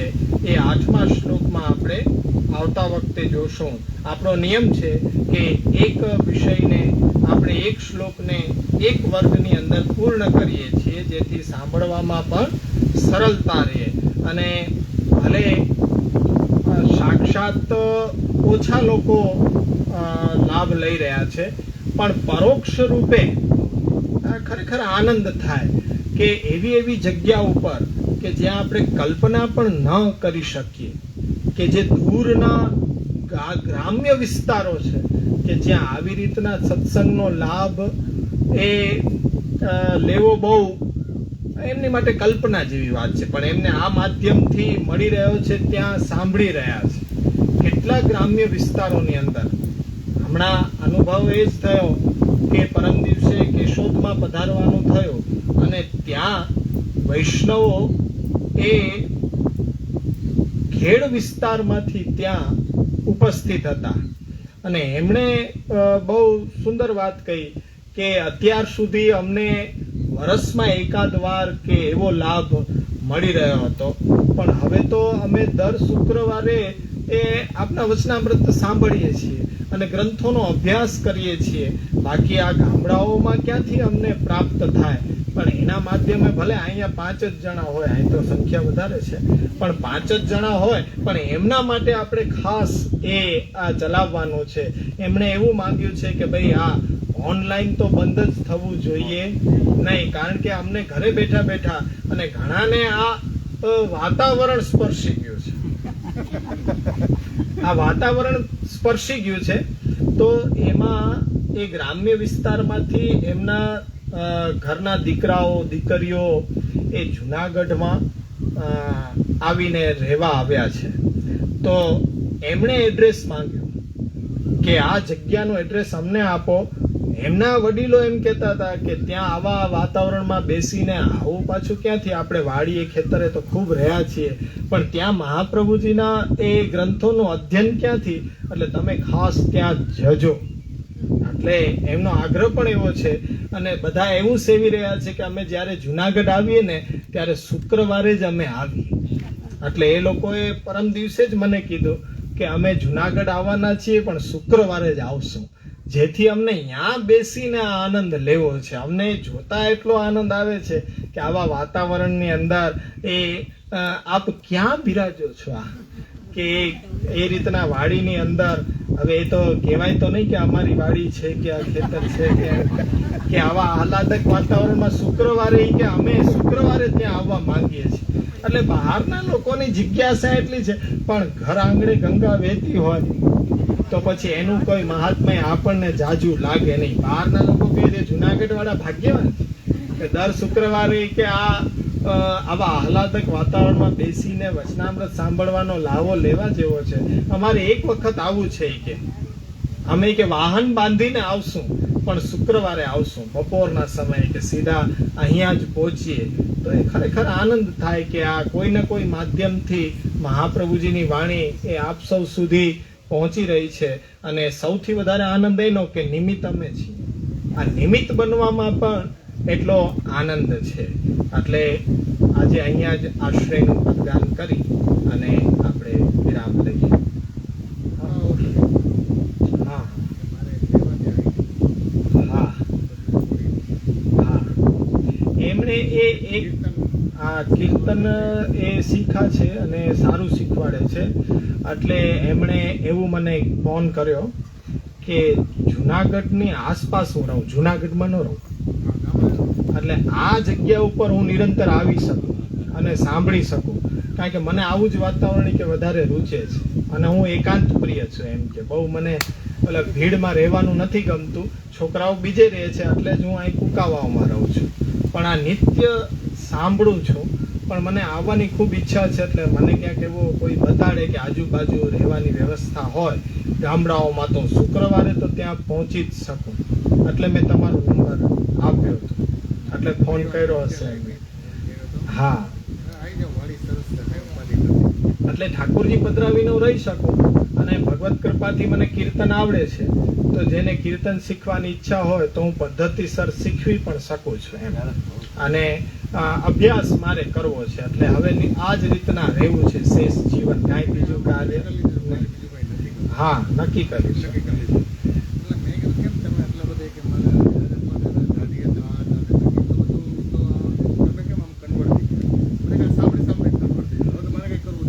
એટલે એ આપણી થોડીક સુસુપ્તતા છે. ઘણા એમ કે છે કે ગુરુવારના ક્લાસમાં કેમ આવું થઈ ગયું, કેમ 4-5 જણા જ આવે છે? મેં કીધું 4-5 નું કોઈ લક્ષ્ય નથી અમારે. અમારે આ માધ્યમથી જે દૂર બેઠા છે, કચ્છ ભુજમાં જ્યાં એક ગામડામાં એક જ વૈષ્ણવ છે, એ નિત્ય નિરંતર સાંભળી રહ્યા છે કે અમે એકેય વર્ગ કે મુકતા નથી. તો એના માટે માધ્યમ બની જાય એ મહત્વનું છે. એ કોઈ નહીં હોય તોય ત્યાં તો એક ઉતારવા વાળા બેઠા હશે ને અમે ભણાવશું, એ પણ શક્ય છે, થઈ શકે. કેમ ન થઈ શકે કે ભાઈ કોઈ જેને જિજ્ઞાસા નથી, જિજ્ઞાસા 4 જણા તો આવે છે, 5 જણા તો આવે છે, અહીંયા સુધી 15-20 જણા તો આવે છે. એ જ આમાં કોઈ ભીડ હોય જ નહીં. એ તો અમને તો એ વિશ્વાસ છે કે આમાં ભીડ હોવાની, આનાથી પણ ઓછા હોવાના કદાચ. અને ન પણ હોય તો પછી આ વાડી વાળા ક્યાં જાય? અને એ તો એમને તો હું અહીંયા આવું એટલે બેસવું ફરજિયાત જ છે. એ બેસશે, ઉતારશે ને હું બોલીશ, એ અમારી ત્યાં સુધીની તૈયારી છે કે. અને વિશેષમાં એક એવું કે પૂજ્ય દાદાભાઈની શિબિરનું આયોજન આ રમણીય વાતાવરણમાં થયું છે. આવતા સોમ, મંગળ અને બુધ 3 દિવસ સુધી બપોરના આ જ સમય, કદાચ સમયનો ફેરફાર હશે તો મેસેજ આવશે બધાને, પણ એ લાહો જરૂર લેવા જેવો છે. અને એ પાયાનો જ વિષય શરણાગતિ, સમર્પણ, સેવા અને ભક્તિ ઉપર 3 દિવસ સુધી એ 2 કલાકનો સમય આ શિબિરનો છે. અને આજનો સમય જોતા કદાચ 5 થી 7 નો સમય રખાય, પણ છતાં પરોક્ષ રૂપે નહીં પણ સાક્ષાત એ લાવો લેવા જેવો છે. એટલે બધા એમાં ખાસ હાજરી આપી અને આપણે એ પણ લાભ લઈએ. બાકી આ તો અનંત યાત્રા છે આપણી, તો અનંત યાત્રા, આનો કોઈ સમય નિશ્ચિત નથી. આ વર્ગ છે એ તો અનંત કાળ સુધી ચાલુ રહેશે. તમને નથી કેતા, તો અમારી વાત. તમારી તો હવે પછી શું હોય કે ભાઈ ચાવી અમારા હાથમાં હોય એટલે પછી તો અમે ખોલીને અહીંયા બેસી જઈએ. અનંત કાળ સુધી આ ચલાવવા. આશ્રયનું પદગાન કરે. દ્રઢયેન ચરણન કેરો ભરોસો, દ્રઢયેન ચરણન કેરો. શ્રી વલ્લભ નખ ચંદ્ર છટા બિના સબ જુગ માજ અંધેરો ભરોસો, દ્રઢયેન ચરણન કેરો. સાધન યોર નહીં આકલી મેં જાસો હોત નિવેરો. સુર કહા કહે દ્વિવિધ યાદરો, બિના મોલ કોમ ચેરો ભરોસો, દ્રઢયેન ચરણન કેરો. દ્રઢયેન ચરણન કેરો ભરોસો, દ્રઢયેન ચરણન કેરો. શ્રી વલ્લભાધીશ કી જય. શ્રી ગોપીનાથજી પરમ દયાલ કી જય. શ્રી ગુસાઈજી પરમ દયાલ કી